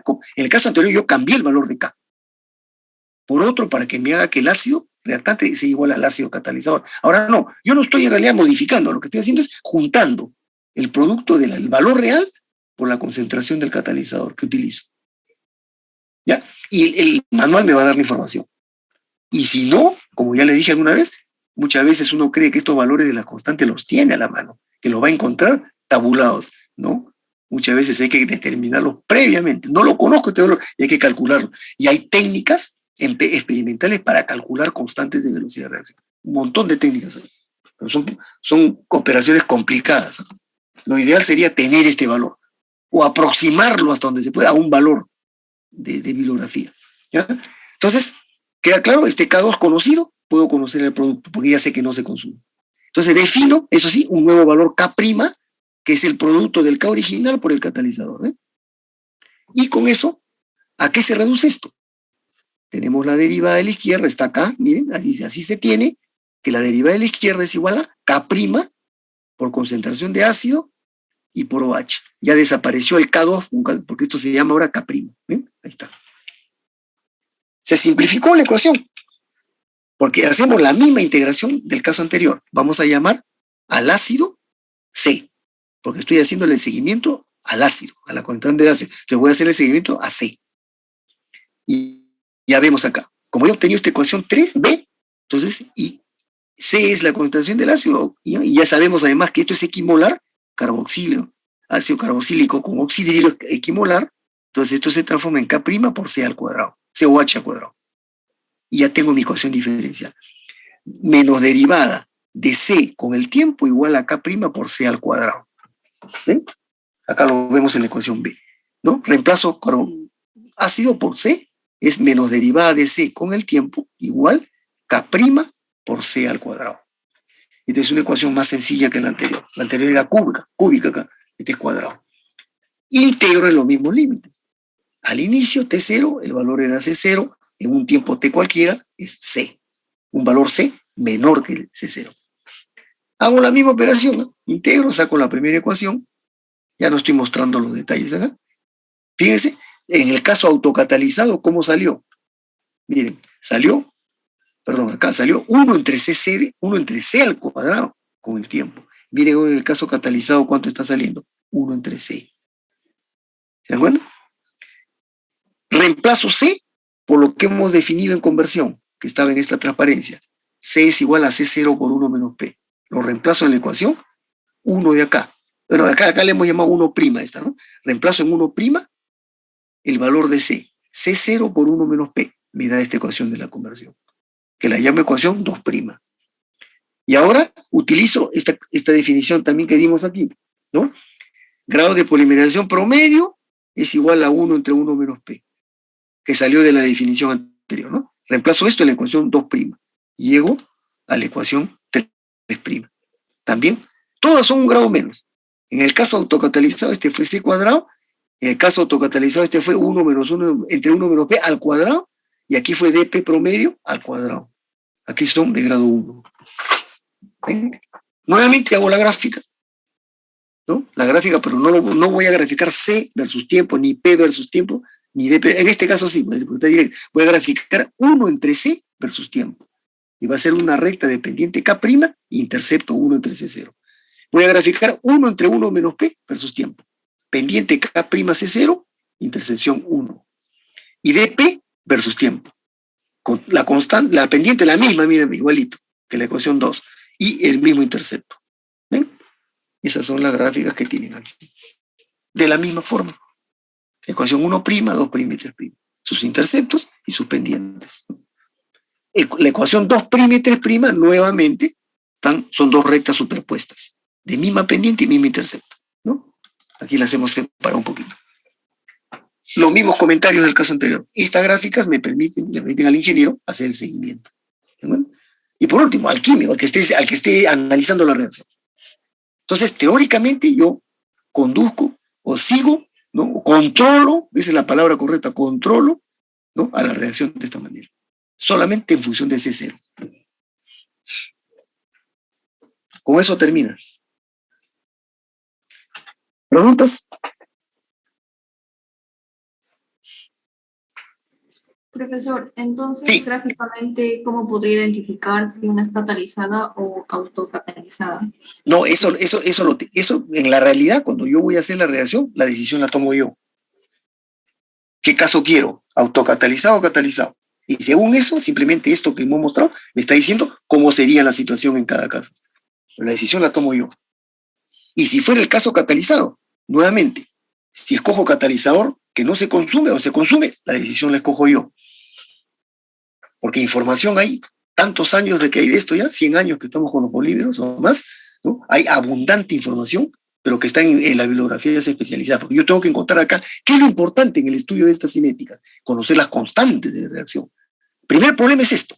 Si yo no conozco las constantes, estoy muerto. Pues. Tengo que determinarlas primero.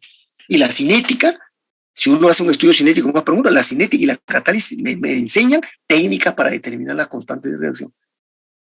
Son técnicas experimentales también. Si la conozco porque la encuentro en un catálogo, muchas veces ocurre eso porque hay mucha información, sobre todo en los catálogos especializados, ¿no? Los handbooks, los manuales especializados, hay muchísima información, ya tengo un primer paso. Entonces, ahora ya depende. Si voy a hacer el caso autocatalizado, tengo que reemplazar ese K para que se cumpla esto. ¿Ven?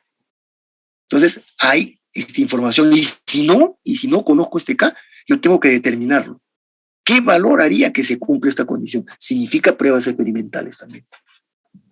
¿Ven? Pero yo he decidido hacer este caso autocatalizado. Si me voy por la otra ruta, catalizado, primera cuestión, ¿conozco la constante?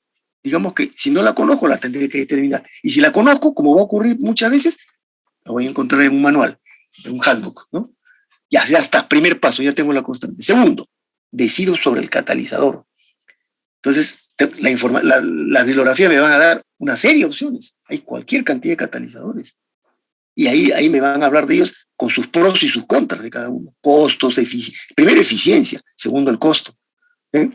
Y tercer lugar, si se consume o no. Esa información me la va a dar la bibliografía.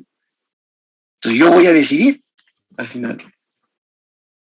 Y si decido por un catalizador que ya es conocido, es probable que pueda encontrar estos productos ya K2 por la concentración de cantidad. Este K' lo puede encontrar. Pero ven, la clave es primero la constante. Esta ruta no es fácil, ¿eh? En una reacción, cuando ustedes están haciendo si es una reacción conocida, ya, pues de hecho, ¿no? Porque quiere decir que ya la han hecho, ya toda la información está dada, ¿no? Pero si es una nueva reacción que están analizando, esa es la secuencia. No es que sea complicado, puede ser complicado, pero más que complicado, diría yo, es laborioso. Es un trabajo, pues, ordenado, que hay que ir haciendo con criterio. Y el ingeniero químico usted va a tener todos los elementos de conocimiento para esto, porque sabe en química, van a saber cinética, catálisis, y van a saber diseño de equipos y todo.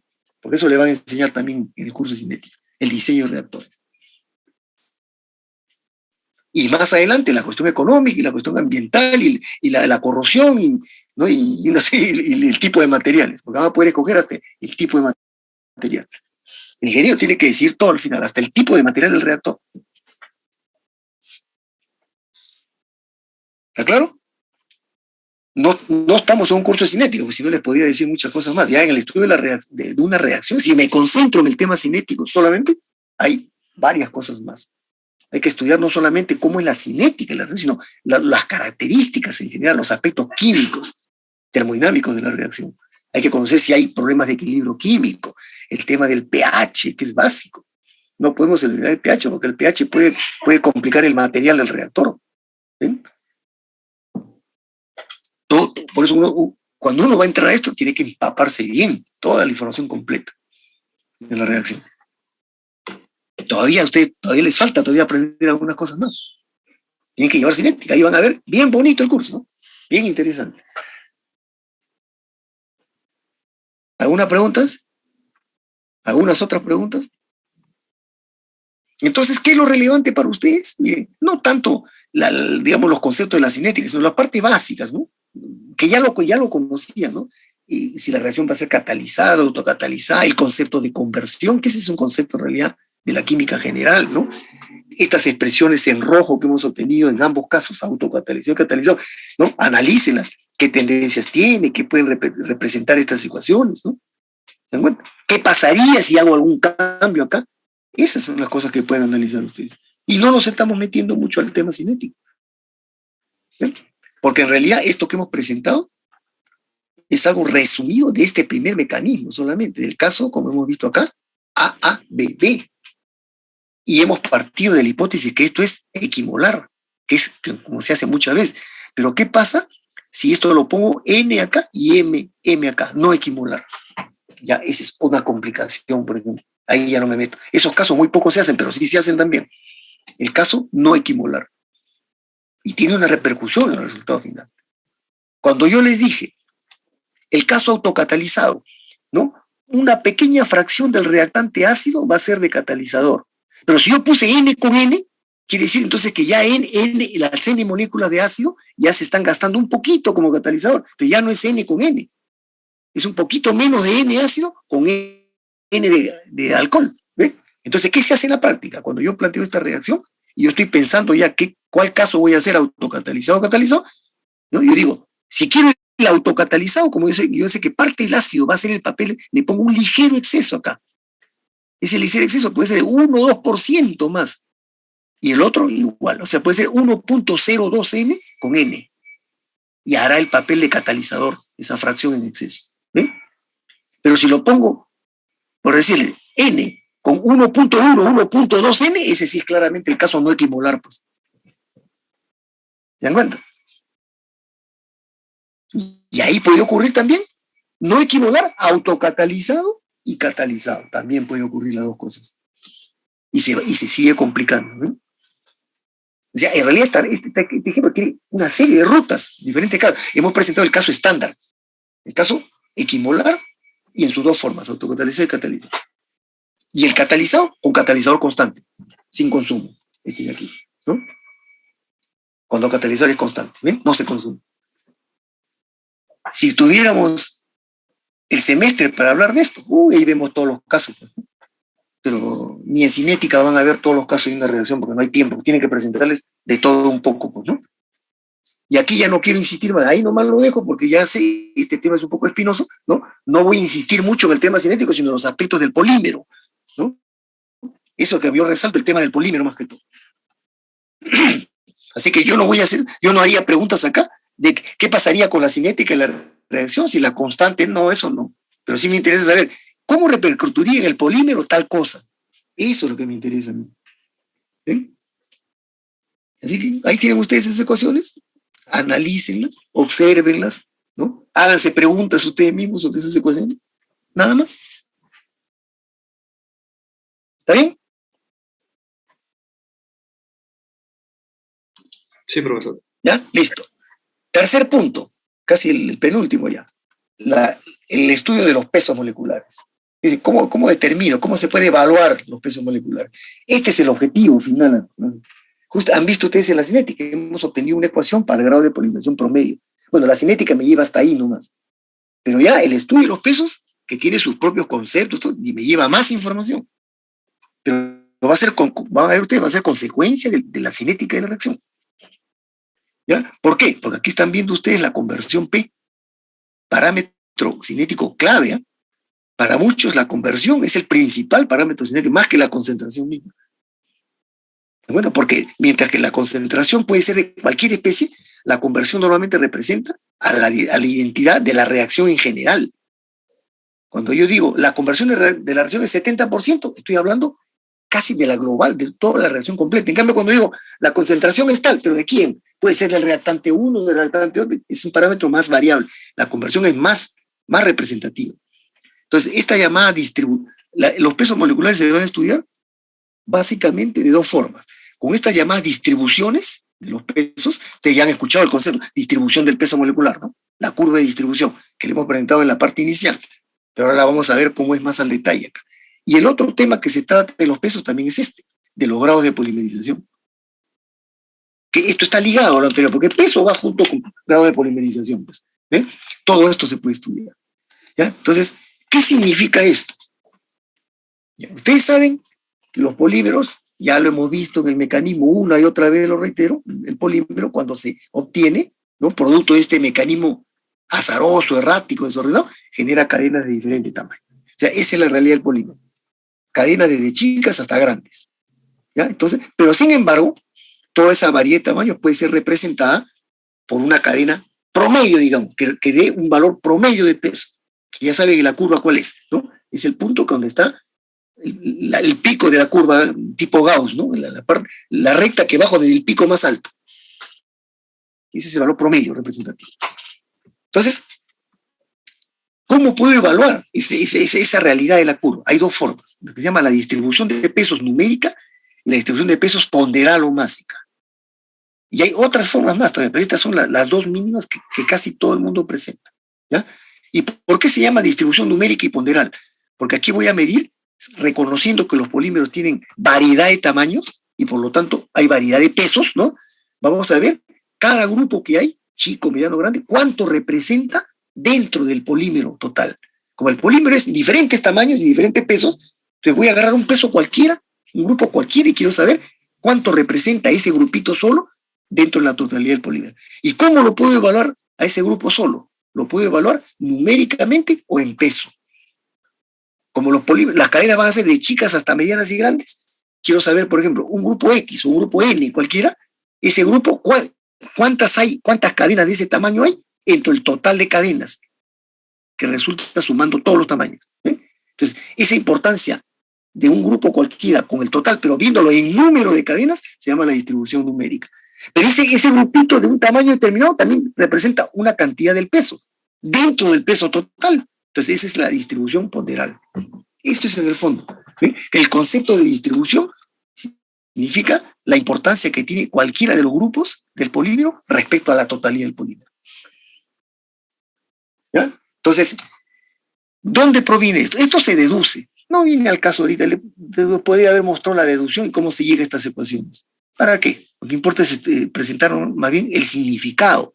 ¿Qué representa esto? Porque esto se lleva a una gráfica, inclusive, ¿no? Que son estas de acá. La numérica es esta y la ponderal es esta.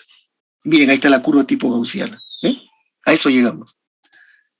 Bueno, acá está, para entender estas ecuaciones, que es esta primera que está acá, que dice n mayúscula sub n entre n mayúscula igual a p a la n menos 1 multiplicado por 1 menos p. Y acá esa es la forma principal de la distribución numérica. ¿Ya? Y abajo, la distribución ponderal, que la llamamos WN. Es n por p a la n menos 1 multiplicado por 1 menos p todo al cuadrado. ¿Ya? Entonces son curvas. ¿Por qué? Porque acá encontramos a la conversión. Y la conversión acabamos de verla en la cinética, tanto en el caso autocatalizado como catalizado, la conversión es función del tiempo. ¿Ven? O sea, esta ecuación, al final de cuentas, es una función del tiempo. Yo la puedo reemplazar a la conversión acá y me sale una expresión matemática horrible, pues, ¿no? ¿Se dan cuenta? Pero ¿dónde está? El tiempo. Pero no quiero el tiempo, yo quiero evaluarla con la conversión, nada más. Ahí nomás lo dejamos, ¿ya? Y le repito, esta ecuación se deduce, bien directo, ¿ya? Bien, igualito la otra. Pero los términos, ¿qué significa cada uno? Entonces, miren, el polímero, ¿qué cosa es? Una cantidad de cadenas de diferentes tamaños. Entonces, definimos el total de las cadenas en el polímero, n. N es el número total de cadenas. Aquí le pueden, ustedes si quieren agregar entre paréntesis, de diferentes tamaños. Todos los tamaños sumados acá. Ese es el total n. Pero ese n está conformado por grupos, ¿no? De todos los tamaños. No hay una de cada tamaño, hay un porcentaje. Hemos visto en la curva, ¿recuerdan? Cualquier puntito de la curva, si yo lo interceptaba en el eje Y, me decía qué porcentaje del 100%, que es la totalidad, qué porcentaje tenía un peso determinado. O sea, era de un tamaño determinado. ¿Ya? Pero n es todos. Entonces ahora digo, el grupo N sub N, ¿ya? El grupo de tamaño N minúscula es el grupo que tiene grado de polimerización N. O sea, es una cadena que tiene N minúscula unidades repetitivas unidas. O sea, un tamaño determinado. Ese es un tamaño, un grupo determinado. Pero no hay uno. De ese tamaño de cadena no hay uno, hay una cantidad. ¿Cuántas hay de ese tamaño N? Hay N mayúscula sub N. ¿Ven? Entonces, el total está dividido entre todos los tamaños que hay.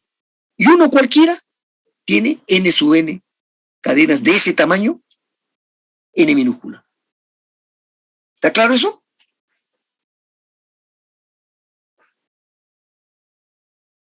¿Podría repetir, por favor? Sí, repito.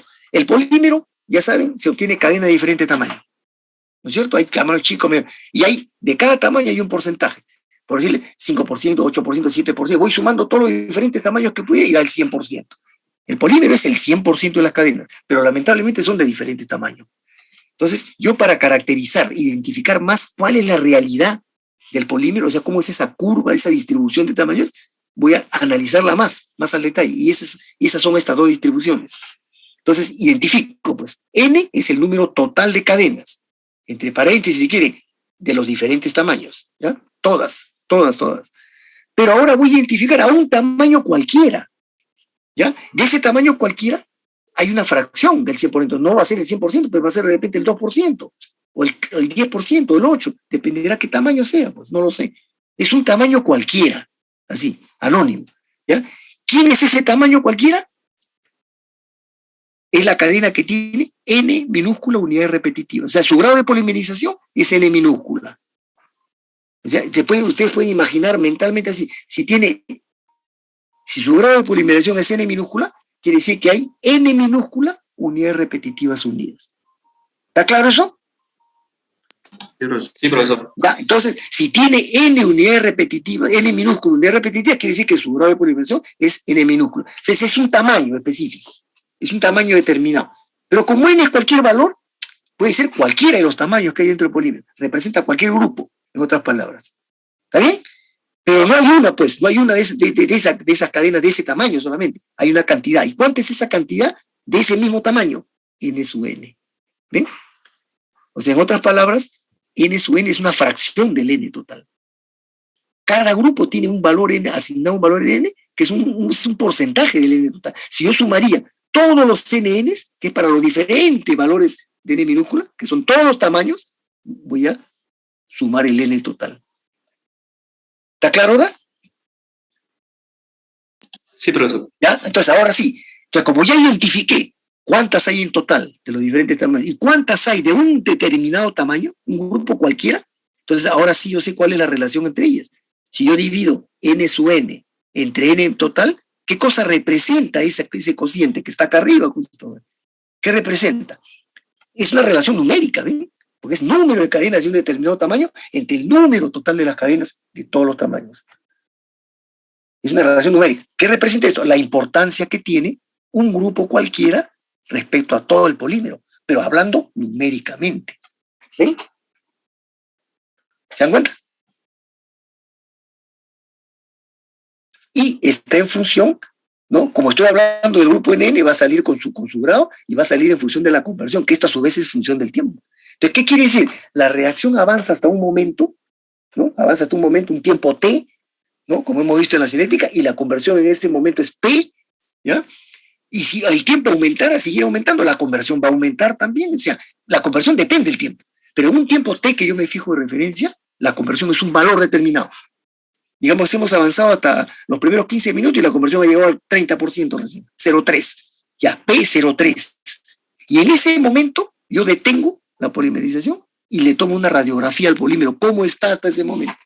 ¿Cómo han crecido las cadenas? Voy a encontrar una distribución, una variedad de tamaños hasta ese momento en que la conversión era 0,30. Pero si el tiempo aumentara y llega a 0,60, tomo otra radiografía y voy a encontrar otra distribución porque las cadenas habrán crecido más. ¿Ve? Y así, en tiempos distintos, significan conversiones distintas y la radiografía del polímero es distinta. Porque va cambiando, van creciendo las cadenas y va cambiando los tamaños. Pero si yo pudiera contarlas, ¿cuánto hay de cada tamaño?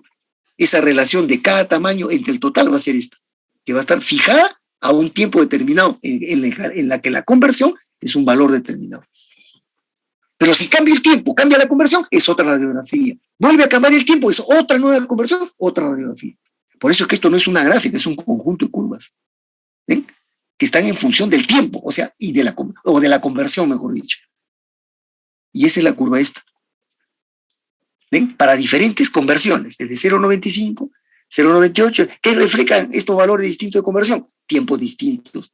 A mayor valor de conversión quiere decir que hay más tiempo de reacción. Y miren cómo va cambiando la distribución numérica.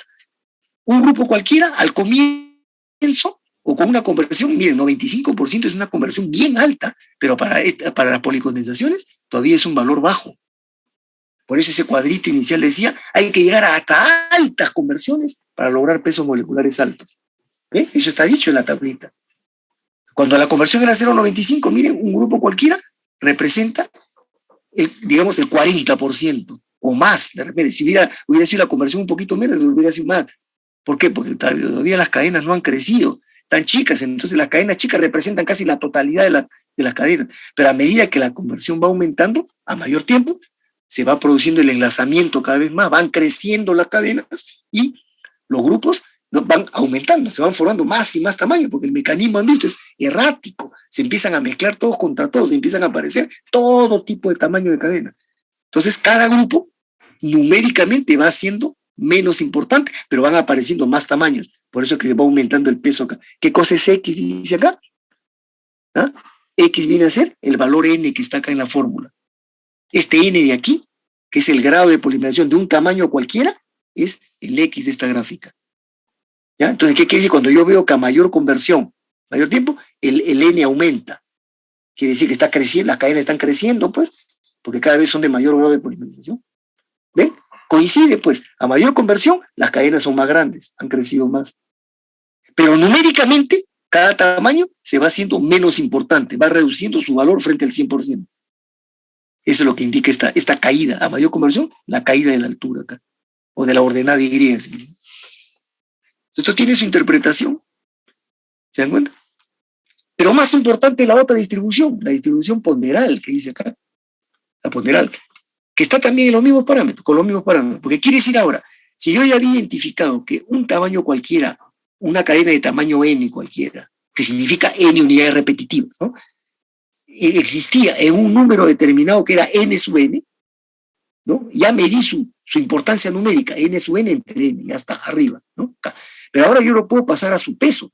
¿Cuánto pesa todo este grupo? Va a pesar lo que pesa una cadena de este tamaño multiplicada por el número n sub n. Ahí eso pesará todo el grupo. ¿Y el peso total cuánto será? El peso de todos los tamaños. ¿Ven? Entonces hago la misma relación de un grupo cualquiera entre el total de polímeros, pero ya no numéricamente, sino el peso del grupo NN entre el peso total. Eso también se deduce, eso sale y llega, digamos, a esta relación. Ese cociente peso del grupo N entre el peso total es WN. ¿Ya? Es la importancia que tiene ese grupo N respecto, en peso, la importancia que tiene en peso respecto al peso total del polímero. Y esa es esta otra curva. Y esa es la verdadera curva de distribución de pesos, la curva gaussiana, de la que hablamos en la parte introductoria, ¿no? Estas dos gráficas, si yo las pudiera ver una debajo de la otra, están graficadas en la misma escala. Si yo veo la primera, miren, la distribución numérica, fíjense el rango, ¿no? Y el rango del eje X, que es el valor de n. El otro también tiene los mismos valores, ¿eh? Pero fíjense la forma de la curva. Esta es la curva gaussiana. Entonces la conversión me dice cuando una conversión es baja todavía, eso de baja entre comillas, 0,90%, el peso de un grupo puede ser 38, cerca 40% del peso total. Ese es el WN acá. Sepa que esta gráfica son las he tomado de un texto y en vez de usar N usaba X, ¿no? Este es WN y este es N. ¿Ya? Entonces, pero cuando la conversión aumenta, sube 5% más y miren cómo la curva se ancha y se achata, eso es. ¿Por qué? Porque el mecanismo se va produciendo, se hace ese ataque todo desordenado, donde todos se atacan contra todos y aparecen variedad de tamaños. Por eso es que la curva se ancha. Miren en 0,95. Comienza acá y llega hasta acá ya, hasta 150. Aumenta 3% más a 0,98 y miren cómo se ancha hasta dónde. Quiere decir que sigue aumentando la variedad de tamaños. ¿Ya? Y cuando llega a 0,99 sube 1% más, miren la anchura cómo se vuelve. Inmensa. Quiere decir que justamente cuando la conversión ya está en un valor muy alto y mientras más alto voy llegando, los pesos van creciendo más. Eso es lo que estoy viendo acá en el eje X. ¿Ya? Pero a su vez, la anchura está siendo cada vez mayor. O sea, el polímero se vuelve de curva más ancha. Esa es la tendencia en la polimerización. Yo no quiero esto, claro, mientras más ancho es peor el polímero. ¿Hay maneras de manipular esto? Sí hay maneras, pero ya son técnicas especiales. ¿Eh? Entonces, ahí está la tendencia. La polimerización de condensación de manera natural, a medida que avanza, tiende a generar curva ancha. Y si yo quiero pesos muy altos, tendría que llegar a conversiones muy altas, 0,98, 0, y si aquí aumentara a 0,995, seguramente esto se vuelve mucho más ancho, ¿no? Como decía la tablita, tengo que llegar a altas conversiones para llegar a pesos altos. Ahora, en los polímeros de condensación no se usan pesos muy altos en la práctica. Muchos de los polímeros en las diversas aplicaciones que hay, como fibras, como plásticos, ¿sí? No, son pesos relativamente pequeños. Por decir, el más grande de todos, 60.000, 70.000, estoy hablando de un polímero inmensamente grande, ¿eh?, de condensación. Pero en muchas aplicaciones, el polímero de condensación tiene peso molecular 10.000, 18.000, 22.000. Esos son pesos relativamente bajos en un polímero. Y eso no necesito conversiones tan altas para eso. Y además esto significa algo, que si yo dejo llevar la conversión hasta muy alta para lograr pesos altos, esto es tiempo de reacción muy largo. Entonces esto se puede reducir con catalizadores, con condiciones de operación, y se afecta a la curva. Y la puedo reducir en ancho la curva. Esto es todo un arte, cómo manipular.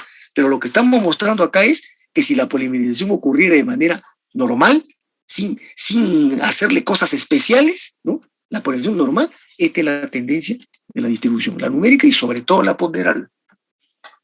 ¿Se dan cuenta?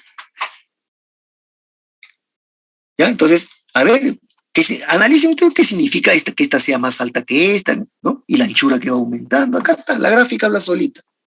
¿Ven? Queda claro entonces que esta curva, como está en función de la conversión, no es una curva, es un conjunto de curvas. Y es función del tiempo. Acá la están viendo cómo evoluciona en el tiempo, porque la conversión es función del tiempo. ¿Ven? Y finalmente, para terminar hoy día, este complemento, ¿no? Los grados de polimerización también se han determinado. Y ojo, insisto, no se me olviden de esto. Estamos hablando solamente de este mecanismo, AABB. Para ese mecanismo, cuando hemos hablado de la cinética, nos hemos centrado en ese mecanismo. Y cuando yo he hablado de estas constantes K1, que si después en el otro caso que si el catalizador no se consume, todo eso es para el mecanismo AABB, nada más. ¿Ya? Y ahora que estoy presentando esta curva de distribución numérica y ponderal, son para ese mecanismo, AABB. Si yo quiero el mecanismo AB, el de las proteínas, es igualito, hay un estudio hecho para eso, igualito, pero ese no se presenta normalmente. ¿Ya? Y estos grados de polimerización que ven acá, también se habla de un grado de polimerización promedio numérico y ponderal. Hay también las dos formas de medir. Y ahí está, en función de la conversión, y son funciones del tiempo también. Porque así como la anchura de la curva cambia en el tiempo, es lógico, si yo veo en la curva primera acá, ¿cuál es el peso promedio? Sería el de acá, el que está en el punto medio. En la curva de 0,95, ¿cuál sería el peso promedio? Sería este probablemente.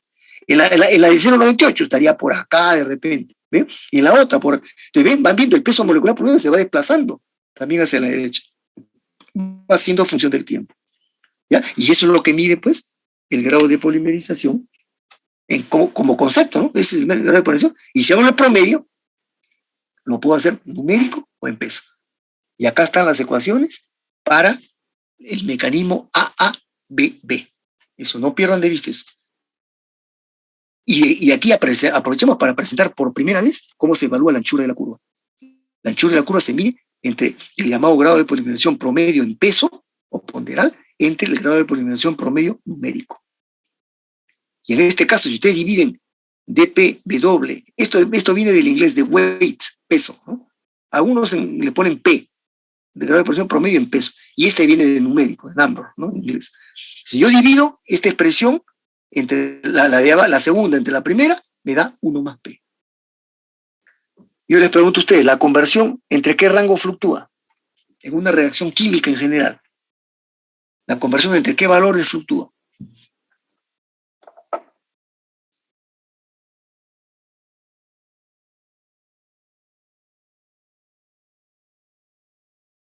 ¿La conversión puede ser más del 100%? No, profesor. No, pues máximo.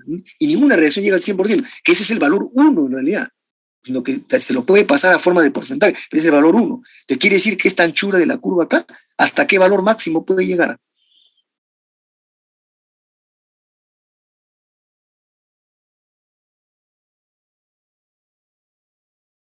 P no puede exceder de 1.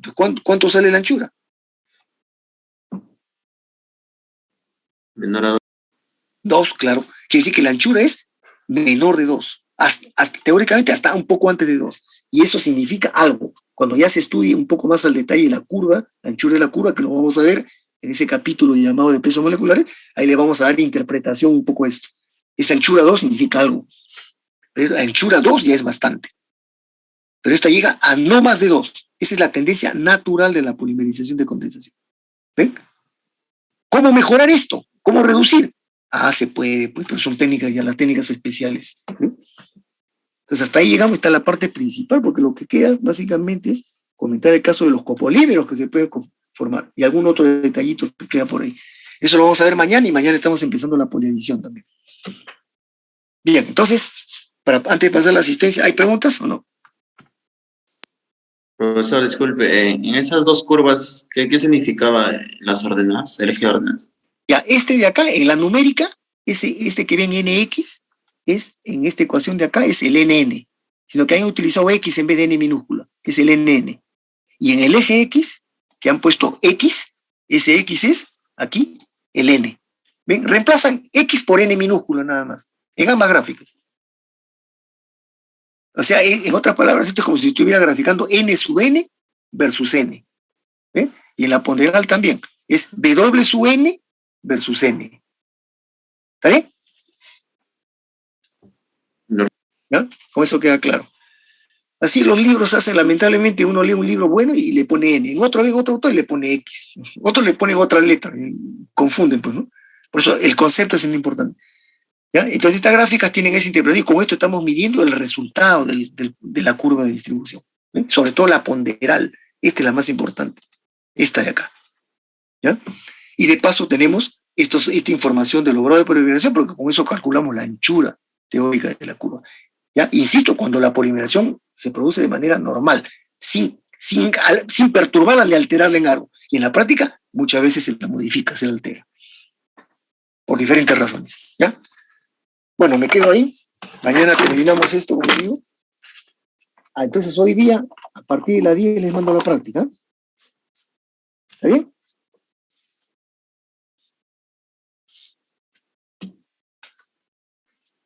Estén atentos, a partir de las 10 le va a llegar, es para 1h15 la práctica. ¿Eh?